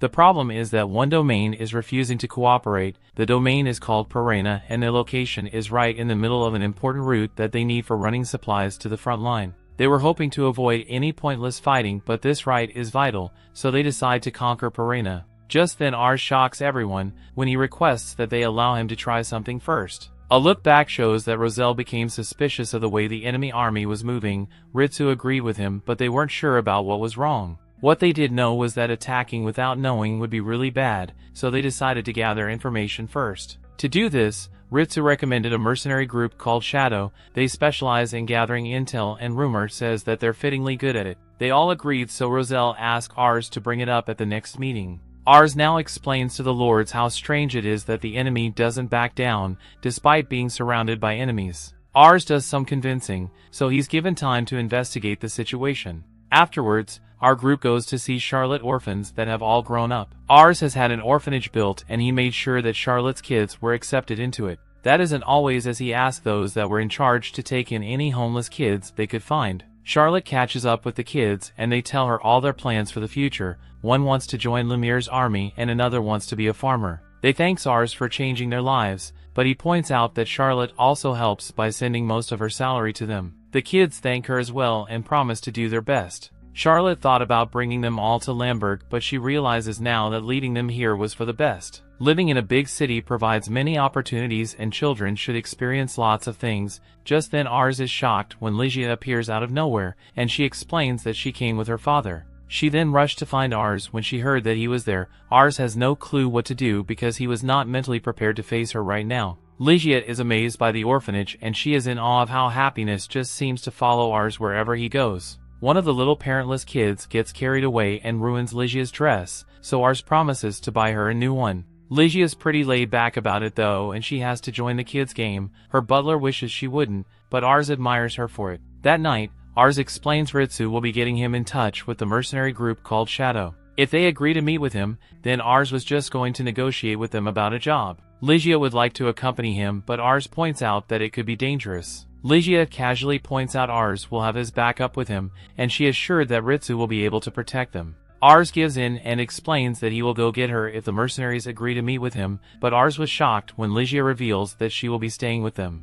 Ligia guiled Ars into letting her stay, so he goes to prepare a room for her. This crazy girl says she wouldn't mind sharing a room, but Ars refuses. Charlotte explains that Ars will be staying in her room, and Ritsu arrives to see the strange moment. Charlotte tells Roselle that he will be joining them, so Ritsu apologizes to his little buddy and leaves. Then next morning the boys are exhausted because Charlotte's constant tossing during the night kept them up. Ritsu arrives to reveal that he has received word from Shadow, and they'll say goodbye to the orphans. The kids point out that they might not be there the next time they visit because they will have achieved their dreams. Our group eventually leaves, and Ars can tell that Charlotte is in a good mood. Ritsu explains that he was able to get into contact with Shadow because of his old mercenary group. Mercenary groups were hand-off jobs to each other because they all have different specialties. His group did frontline battles, but Shadow specializes more in covert operations, intelligence, espionage, and even sometimes assassination. Ars is shocked to hear this and realize it's just how scary Shadow is. Just then Ritsu reveals that he's concerned about something. He has heard that Shadow's old leader stepped down and was replaced by someone pretty young. This person is very competent, and Shadow is now far more capable than it's ever been. That doesn't seem like much of a problem to Ars, so Ritsu goes on to say that the leader only takes jobs that they're interested in. Ars assumes that they would just have to pay a good price, but that isn't the issue. The issue is that they don't know what kind of jobs the leader likes. Lord Lumiere is counting on them, so Ars is determined to get the mercenaries to take the job. They arrive at the bar to meet with the mercenaries, but they are told to leave because they are full. Ars is then amazing when Ritsu says the secret phrase and they're allowed to enter. Everyone stares at them though, so Charlotte asked for permission to roast all of them with the fire spell. Her request is denied, so they just order instead. Ars realizes that the mercenary group specializes in information gathering, so their leader might be watching them right now. Ars tries to use his ability to find the leader, but the others remind him to order. Just then the look of terror appears on Ars's face when he uses his ability on the waitress. Ars doesn't want to give himself away, so he comes the orders and excuses himself to the restroom. When alone, Ars trembles in fear and determines that there must be something wrong with this appraisal skill. He uses it on Ritsu through, and it seems to be working just fine. Ars is this terrified because the waitress had a prowess of 92 and ingenuity of 90. Those are incredible stats, but what's more shocking is that the waitress is actually a 22-year-old man. Just then the guy pulls a knife on Ars and demands to know how Ars knew that he is the leader of Shadow. Ars doesn't answer, but lucky Ritsu appears to save Ars. Ritsu is furious and warns if this guy knows who he is attacking. The guy wonders how Ritsu knew to come to the rescue, and Ars can't figure it out either. Ligia arrives as well and points out that the leader has to accept Ars's job after he treated him so poorly. This guy is defiant as he wonders what they would do if he declined. He doesn't want anyone to know his identity, so he contemplates using all his tricks to eliminate Ars and run away. Ligia puts this guy in his place by pointing out that Ritsu is there so the leader would struggle to just escape with his life. Ars is then in shock as he realizes that they're negotiating without him. The guy still considers declining, so Ligia explains that she holds grudges. This guy mentioned eliminating Ars earlier, so Ligia declares that if he did that, then she would pursue him to the furthest reaches of the world and end him. Ars has never been more terrified of her, and the leader laughs and apologizes for being rude. He still wants to know how Ars knew he was the leader, since he thought that his disguise was perfect. Ars just comes right out and reveals that he is an appraisal skill that allows him to perceive the abilities of others. The guy has a hard time believing this, but he is shocked when Ars calls him Mazak. Ars is then the one to be shocked when the leader says that he threw that name away a long time ago. He goes by the name Pham now, but the fact that Ars knew his original name is proof that he's telling the truth about his ability. Pham agrees to take the job, and he just hopes that he doesn't have to see Ligia get mad again. Ars points out that Pham doesn't even know what the job is, but he explains that he already knows everything he needs to know. He's able to judge someone's character by the people they surround themselves with. In Ars's case, he has a really strong Ritsu by his side and Ligia intimidating beyond her ears, and she also admires Ars a lot.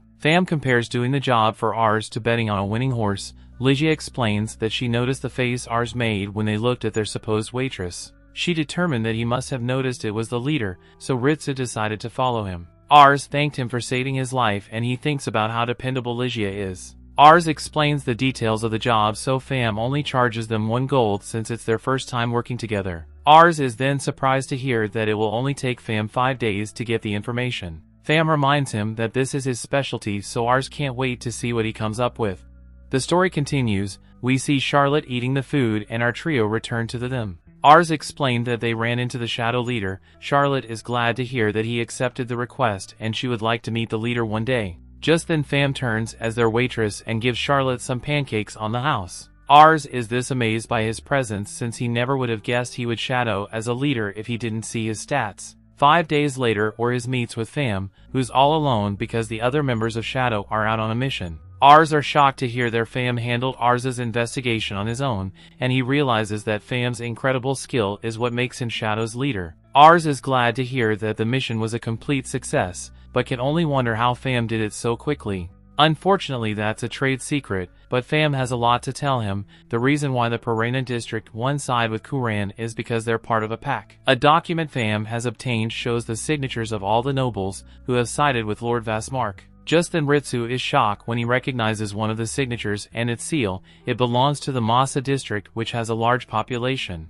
It also has one of the continent's biggest infantries. They will be a powerful ally to whichever side they take, and luckily Masa district has chosen Lord Kuran just like they have. However, their seal being on this document that pledges support the Vasmark means that the Masa district has betrayed them. The problem this brings is that if they invade Perena, then Masa will likely attack them from behind. Pham thinks Perena knew this and realized that siding with Lord Kuran would be a losing prospect. That explains why they won't play along. Ritsu wants to verify that the document is genuine by having Pham explain how he got it, but Pham doesn't share his methods with anyone, even his most trusted allies. Pham does say that he got the document from where the headman lives, so Ritsu apologizes for doubting him. Pham's job is done, so he allows them to take the document, and Ars thinks about how cool he is. Ars prepares to pay him, but Pham says it's not necessary because he treated Ars so poorly before. Pham wants him to consider it an apology and investment into their future, so Ars promises to pay them extra for the next job. Ars and Ritsu then leave to inform Lord Lumiere of Masa's betrayal. Lord Lumiere is shocked by the news, and he realizes that getting Perena on their side will be no easy feat. He tells Minas,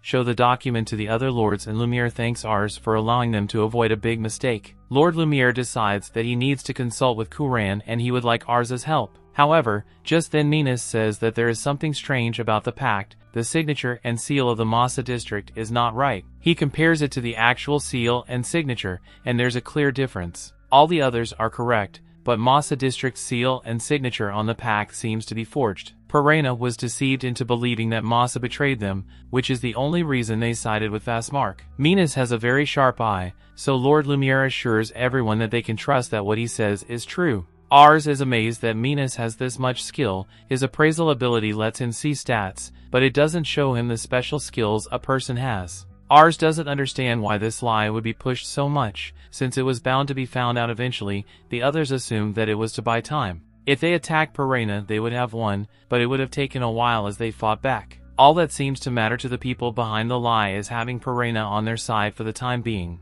Perena is disposable to them, which means that the real goal must be something called explosion magistones. They're extremely valuable magistones that are only found in Perena and in 3 other districts. When refined, explosion magistones allow for the use of powerful magic and could be used to make even more powerful weapons. Vastmark must be after these stones, and everyone is shocked when Roselle says that this means that attacking Perena is out of the question. If they whittle each other down by attacking, then they will be playing right into Vastmark's hands. Their only real option is to tell Perena the truth and win them over. The problem is that all messengers that have been sent there were all turned away. Sometime later, we see the Ars has gone to meet with the headman of Perena himself. Surprisingly, Ars tells him that he knows about the pact and declares that Lamberg wants a side with Vastmark. Ars acts like he doesn't know that Masa's signature was forged, and tells the headman that Lumiere wants to join Vastmark's side as well. The headman is glad to see that Lamberg is under the control of a competent leader, and states that he will speak to Vastmark himself. He is sure that Lamberg will be accepted onto their side. However, Ars says that he has some questions first. The headman confirms that the pact is genuine by saying that it was given to him directly by Vastmark. Ars points out that Masa headman has been loyal to Kuran and questions why he would betray him now. The headman says that betrayal is normal in a time of war, but Ars still questions where Masa would side with Vastmark since he would leave them surrounded. All this questioning makes the headman realize that this meeting was all a ruse. He demands Ars to be arrested, but Ritsu reveals himself to protect Ars. Ars explains that they're not there to fight, so the headman demands to know why he came. Ars then shocks everyone when he reveals that he bought the headman of Masa to explain himself. A look back shows that this is all Roselle's idea. They showed the document to the Masa headman and he was shocked as he never signed the pact. Ars requested that the headman write a letter for him to take to the Perena headman, but this guy was furious. He's upset that someone forged the Masa seal, and he declared that he would visit Perena headman and reveal the truth himself. He does just that and declares that he has served Lord Kuran from the beginning, so he will continue to do so until the end. Knowing this information, he wonders if Perena will still side with Vastmark. The Perena headman would like to side with Kuran after finding out the truth, but he wonders if Kuran will really take them back. The Masa headman can't be sure, but he does know that his Masa district has a huge population. He has a lot of people to protect, and he is sure that the Perena headman feels the same way about his people. The problem he has is that the Perena headman was fooled so easily and didn't investigate the legitimacy of the pact. Ars is amazed by the Masa headman's commanding presence and realizes that he must rise to his level. The headman credits Ars for bringing light to this situation, so he leaves the decision of whether or not to accept Perena to him. Ars acknowledges that the guy was easily fooled, but Ars doesn't want to cut anyone out for a single mistake. Ars knows that he might be behaving naively, but he's just glad that they could settle things without a fight. Ars then declares that they can be allies, and the Perena headman promises to serve the best he can. There's nothing left to discuss, so Ars thanks Tomasa Headman for coming. The Headman thanks Ars since he was able to see through the enemy's plan and resolve it without bloodshed. He's glad to see that the Canard district has made a fine addition to its leadership. Later, Ars explains all this to his father. Aside from all the good news Ars has learned, the Vestmark did manage to acquire large numbers of explosion magistones from the Perena district. Ritsu and Roselle arrived, and Ars credits them for helping them resolve the issue without anyone getting hurt. Ritsu can tell that there's something on his mind, but Ars just says that he knows what he has to do. The problem is that it will be difficult to accomplish. The headmen he met recently were desperate to protect their people, and Ars wants to become a strong lord just like them. However, without his friends, Ars seems like he would have been powerless in this situation. Ritsu assures him they're saying that he has them and they will always be by his side.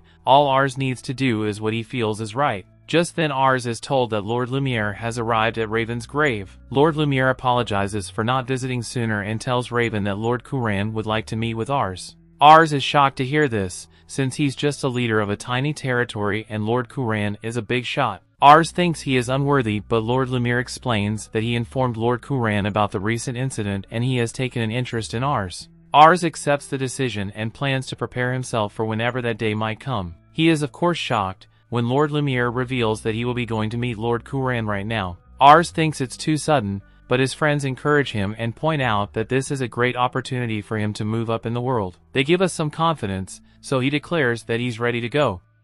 The story continues. We see in the Louvent manor, Charlotte was busy picking out her outfit for a party Ars had planned, when Maid had to come and deliver the bad news that everyone has already left to meet Kuran without her. On the carriage ride to meet Kuran, Roselle asked Ritsu if it was really okay for them to leave Charlotte behind like they just did, but he justifies it by saying they need someone to defend Lemberg while they are gone, and besides, Charlotte is bound to forgive them if they bring a present back for her. Right now, Ritsu is more worried about Ars, who has been quaking non-stop since they set out. Ars says he's fine, but he just wasn't expecting to meet Kuran on such short notice. The man could possibly become the next governor of missions, so it's baffling to Ars why he would want to meet a small-town lord like him. Just so that he can be informed, Ars asks Roselle what the occasion as for the party has been invited to. So Roselle explains that Kuran summoned tons of influential nobles from all over the land, which means he's probably trying to raise morale among his supporters by meeting them in person, hearing that there are going to be a lot of important nobles in addition to Kuran.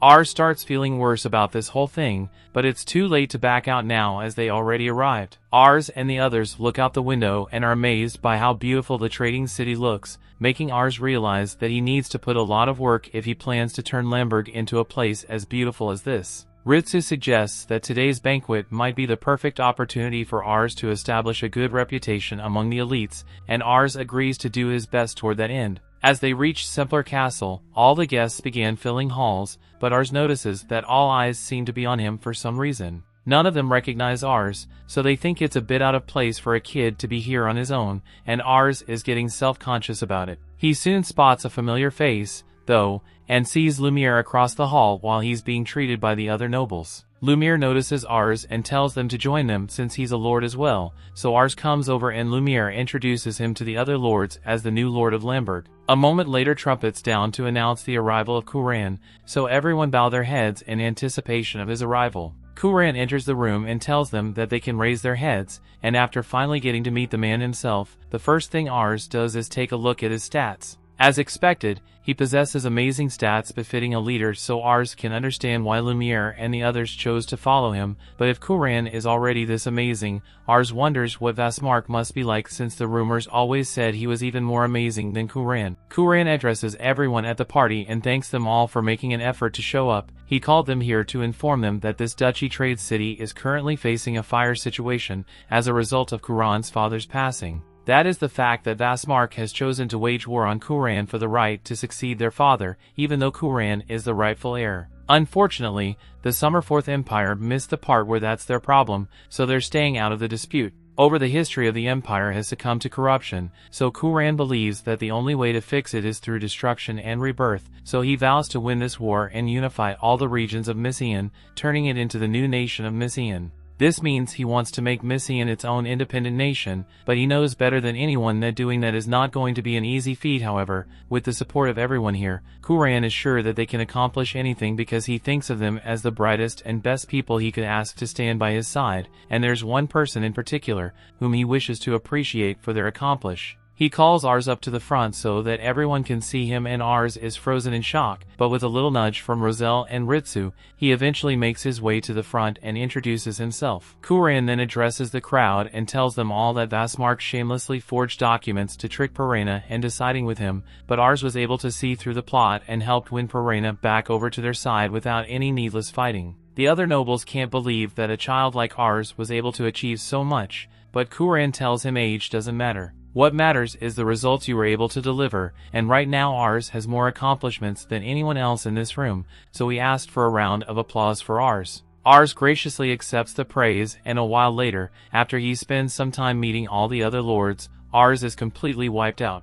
He goes to the balcony to get some much-needed fresh air. While he's out there, he bumps into Kuran. Kuran wanted to get a chance to talk to Ars in private, and he brings up what he's heard about Ars gathering very capable vassals. It's not often that he hears Lumiere speak so highly of someone. It would seem that Ars is not only quite smart but also possesses a good eye for talented people. So he wants to ask Ars an honest question. He just got to meet everyone that serves on the Kuran, so Kuran wants to know what he thinks of them. Ars and appraised them when he first met everyone, but if he's being honest, all their abilities pretty mid, but he doesn't know if he can just tell Kuran that. Kuran asked for an honest answer though, so Ars tells him that he didn't see anyone that was particularly amazing out there. So Kuran asks Ars if he believes his own vassals are better than Kuran's, and Ars respectfully tells him that the people he has have more talent than all of Kuran's people combined. Ars thought Kuran might get mad, but he actually appreciates Ars' honest opinion and says he knows that even though his vassals are definitely good and focused people,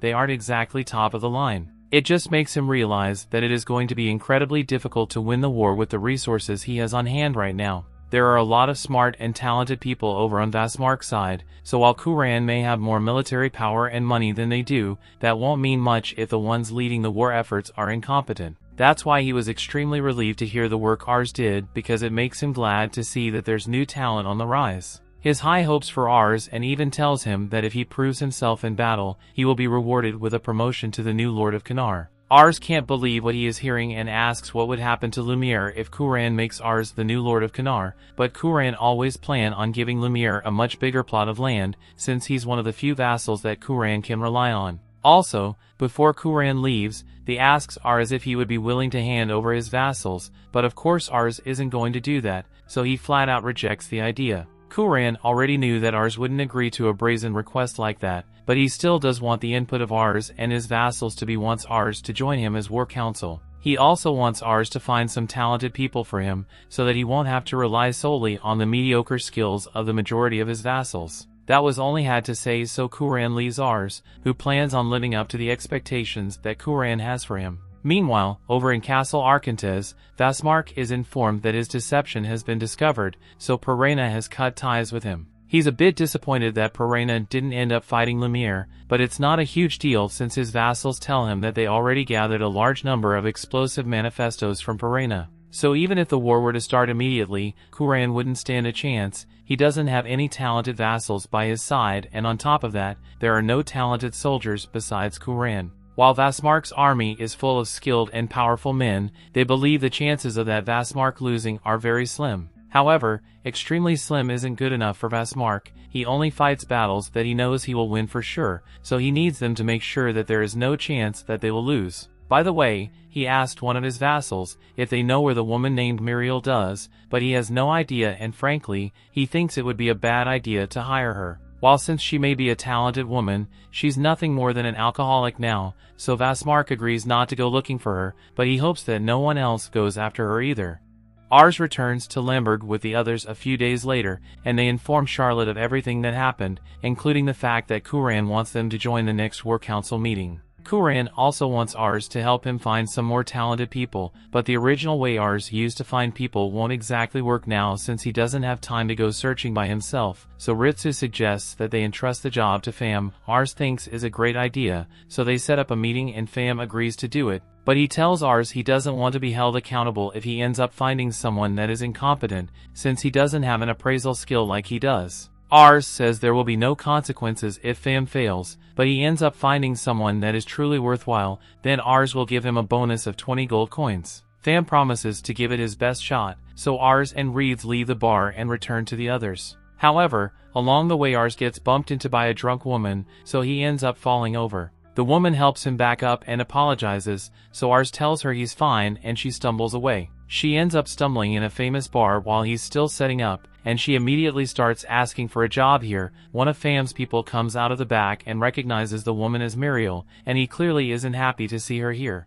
Pham asks how he knows Muriel, so Guy explains that they used to drink together in rural bars a while back. Muriel doesn't really remember him, but since he says he knows her, she asked him to help her out with the job, since she's flat broke and doesn't have anywhere to stay. The guy refuses because she still owes him a ton of money from when they last saw each other, but Pham steps in and under his waitress persona, he says he will be happy to have her work here. The guy asked Pham what he's thinking by hiring her, since she's clearly a drunkard, but Pham thinks she may be an interesting person, so he'll handle it. As expected, Muriel is terrible at the job, but Pham lets it slide since he didn't hire her for her waitress skills. Once they close for the day, he sits down with Muriel and asks her what she's done with her life up till now, so she explains that she's a wanderer, so she goes from one place to another, drinking good alcohol along the way. Pham then asks what she used to do before she became a wanderer, but Muriel tells Pham that it's rude for a man to ask about a woman's past. Pham doesn't understand how she could figure out that he's in a disguise, so asks why she thinks he's a man, and Muriel explains that he just looks like a man to her,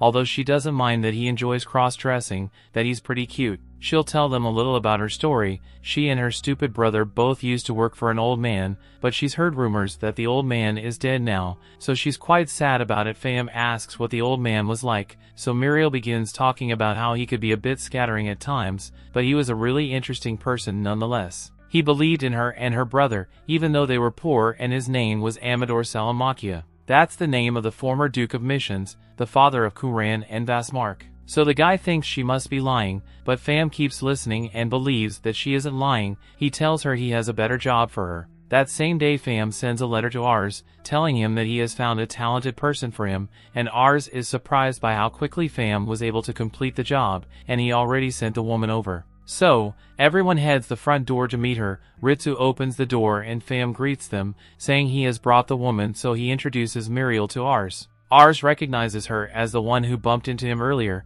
but Muriel has already forgotten all about him. She was intrigued when Pham told her about the job here, so she asks if Ars is willing to hire her, and after taking a look at her stats, Ars is terrified by what he sees because she's an absolute genius. The story continues. We see Muriel's prowess on par with Ritsu. She is already smarter than Roselle, and she has even more ambition than Ligia does. She asked if Ars will hire her, but first he wants to confirm if his suspicion is right, so he asked her if her full name happens to be Muriel Grangen. She confirms it, and Ritsu is shocked because he recognizes that name as the former advisor of the Duke of Missions. Ars wonders how such a gifted person ended up here, but before he can make a decision, and Ritsu and Roselle tell Ars that he can hire Muriel. With her talents and former position, she has become infamous for getting deported a while ago. Muriel tells them it's just a rumor since she left of her own free will, but Ritsu also has other concerns because her younger brother Thomas is serving under the Vasmark faction, so it's entirely possible that she may be acting as a spy for the sake of her brother. Muriel denies this as well, since she doesn't get along with Thomas at all, but Ritsu still doesn't trust her, so Pham asks Ars what he wishes to do with her. Ritsu and Roselle believe the best choice is to tell Muriel to leave immediately,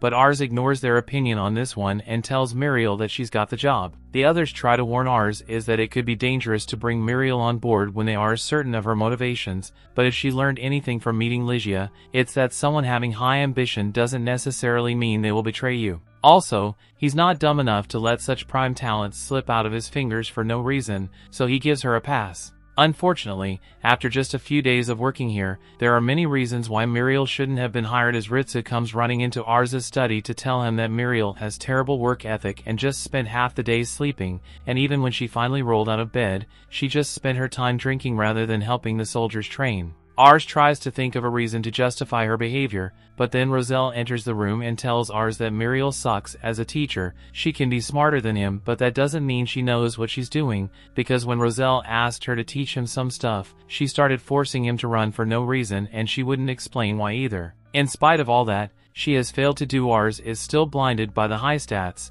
so you ask them to give her one more chance, but then they hear loud explosions outside, and it's enough to scare everyone in the army into thinking they are under attack. But as they head outside to check on what's going on, they find Muriel encouraging Charlotte to shoot more fireballs. Ars asks Charlotte what she's doing, so she explains that Muriel wanted to see her use her magic, so she's showing her, even if it was a demonstration, there's no reason to use so much firepower within the grounds, or at the very least they could have asked for permission beforehand. Muriel apologizes for her mistake, although it doesn't look like she cares much, and Ars is ready to forgive her since no one really got hurt, but then he notices how everyone is acting hostile towards Muriel, and it looks like it's not just Ritsu and Roselle with grievances with her. The soldiers are at their wits' end with how careless Muriel acts all the time, and the maids have been forced to work overtime just to clean up the message she keeps making. Muriel understands her frustrations, but she's just acting the way she always does, so it's really hard to change her behaviors all of a sudden. The other workers are willing to put up with her anymore, so Muriel asks Ars what he wants to do about it. Ars doesn't want to get rid of her, but he also wants to respect the wishes of his people, so if things don't change with Muriel's behavior soon, he may be forced to fire her. Muriel is boned since she really doesn't want to leave Ars aside, and that seems odd to him since they just met a few days ago, and with everyone hating her, it's not likely she'd be having fun. Ars asks why she wants to stay, so Muriel explains that it's because Ars was the first person to agree with her since the late Duke of Missions. There's also a few other reasons why, but if she wants to stay here, it looks like she's going to have to prove her usefulness, so she asks to hold a mock battle since she's the type who's more useful out in the field. Ars thinks a mock battle may be a little excessive, but Ritsu and the others are fine with the mock battle if it means they can take out their frustrations on her. Charlotte doesn't really care about any of this, but Ars is freaking out since he doesn't know how to handle a few like this, ends up agreeing to hold the mock battle. So on the day it is set to be held, Ars is gathered in front of his soldiers to address them. Ligia is there as well, since she heard about it and wished to cheer Ars on. Muriel has heard a lot about Lucia, and likewise Ligia has heard all about how Muriel is a lazy but brilliant tactician from the letters Ars has written to her. Ars tries to claim he didn't call her lazy, but Muriel is okay with it since he's the only one who agreed with her. She then pulls him into her chest and jokes about marrying him someday, and all the while, Ligia is watching with a fake smile, probably planning out ways to murder Muriel for this. The time for the mock battle arrives, so Ars explains the rules of the battle to everyone. The soldiers will be divided into teams of 2, each with 50 people, and the battle will be held in the eastern forest until sunset. In order to win, you must take out more of your enemy soldiers than they manage to take from you. However, if you manage to capture the enemy's leader or wipe out the enemy team entirely, then it is an automatic victory. That will use usually blunt wooden swords as weapons to avoid injury, so if you get hit in the head or chest, Ars asks them to stop participating in the game. Ars asked if anyone has any questions to ask him, so Charlotte asks if she's allowed to use her magic during the mock battle. Ars tells her that fire magic is banned since it would effectively one-shot everyone the second she used it, but that means there's nothing for her to do since magic is her thing. However, Ars says everyone will be provided with magic potions of sound and light, so he wants Charlotte to use them wisely. They can't be used as weapons directly, so they should be safe for the battle, but they are still effective as flashbangs or distractions. With the rules settled, Ars asks how everyone wants the teams to be arranged. He wants to see how well Muriel does in battle. So, Ars thinks it's best that he's on the same team as Muriel, so he can see how well she performs, but no one else wants to join Muriel's side, since Ritsu and Roselle don't like her and Ligia is still formulating a murder plan for what she earlier. Although Charlotte just wants to get a chance to go up against Muriel to make sure she gets fired, the soldiers decide to give Muriel the inexperienced new recruit. However, Muriel doesn't seem to mind since a bunch of new soldiers won't change the outcome of the match, and she somehow managed to get another jug of wine, so even though Ars agreed to hold this battle to get people to accept Muriel, her behavior is doing the exact opposite for her case. Anyway, there's nothing he can do about it now, so he just tells everyone to get ready to begin the battle. As they all arrive in the forest and everything stationed, Charlotte asks if the battle is really fair since their side has all the people with talents for battle. Ritsu says it's perfectly fair since the strength of Louvent is in its unity and right now everyone is united against Muriel. Meanwhile, in the back, Roselle is draining the thought of having Muriel become a permanent member of the Louvent house, since he already has enough to deal with having Ligia and Charlotte around, so he asked Ritsu to do his best to get her fired. Meanwhile, Ars asked his team to do their best, but the soldiers aren't feeling motivated at all. Ars asked Muriel if she's really okay with the battle since they have Ritsu on the opposing team, and yeah, Ritsu the force to be reckoned with and she knows it. She also thinks Charlotte is amazingly powerful when it comes to magic, so it's impressive that Ars is able to find people as amazing as them to become his vassals. In contrast, their team is made up entirely of newbies, so there's no way they could ever win a head-on fight. The soldiers know this is true, but they are still upset that Muriel just said it straight to their face like that. She doesn't see anything wrong with saying things as long as it's true, but humans are shortcomings. She believes they can still win this battle. They may lack military power and her team may hate her, but as a tactician, her job is to find a way to win the battle no matter what it takes. Ars' team is the first to give the signal that they are ready, so Ritsu goes over the plan of this team once more. There's no way that a team could win the battle if they use normal strategies, so there's a high likelihood that they will attempt to sneak attack or range assault. But in order to beat them, all they need to do is go for a direct frontal assault. They'll split into two teams led by Ritsu and Roselle, and since Morel is likely to attack Roselle's team if they go for a sneak attack, then Ritsu will return to save him and wipe her team out. They set out into the forest and they hear one of their alarms go off, so they know someone from Muriel's side has entered their side of the forest. They rush over to the location and find a mage who immediately asks to be allowed to defect to their side. Ritsu immediately thinks it's a trap, but the boy offers to inform him of the plan Muriel decided on. He says that Muriel asks everyone to yell that the enemy is attacking the confused Ritsu,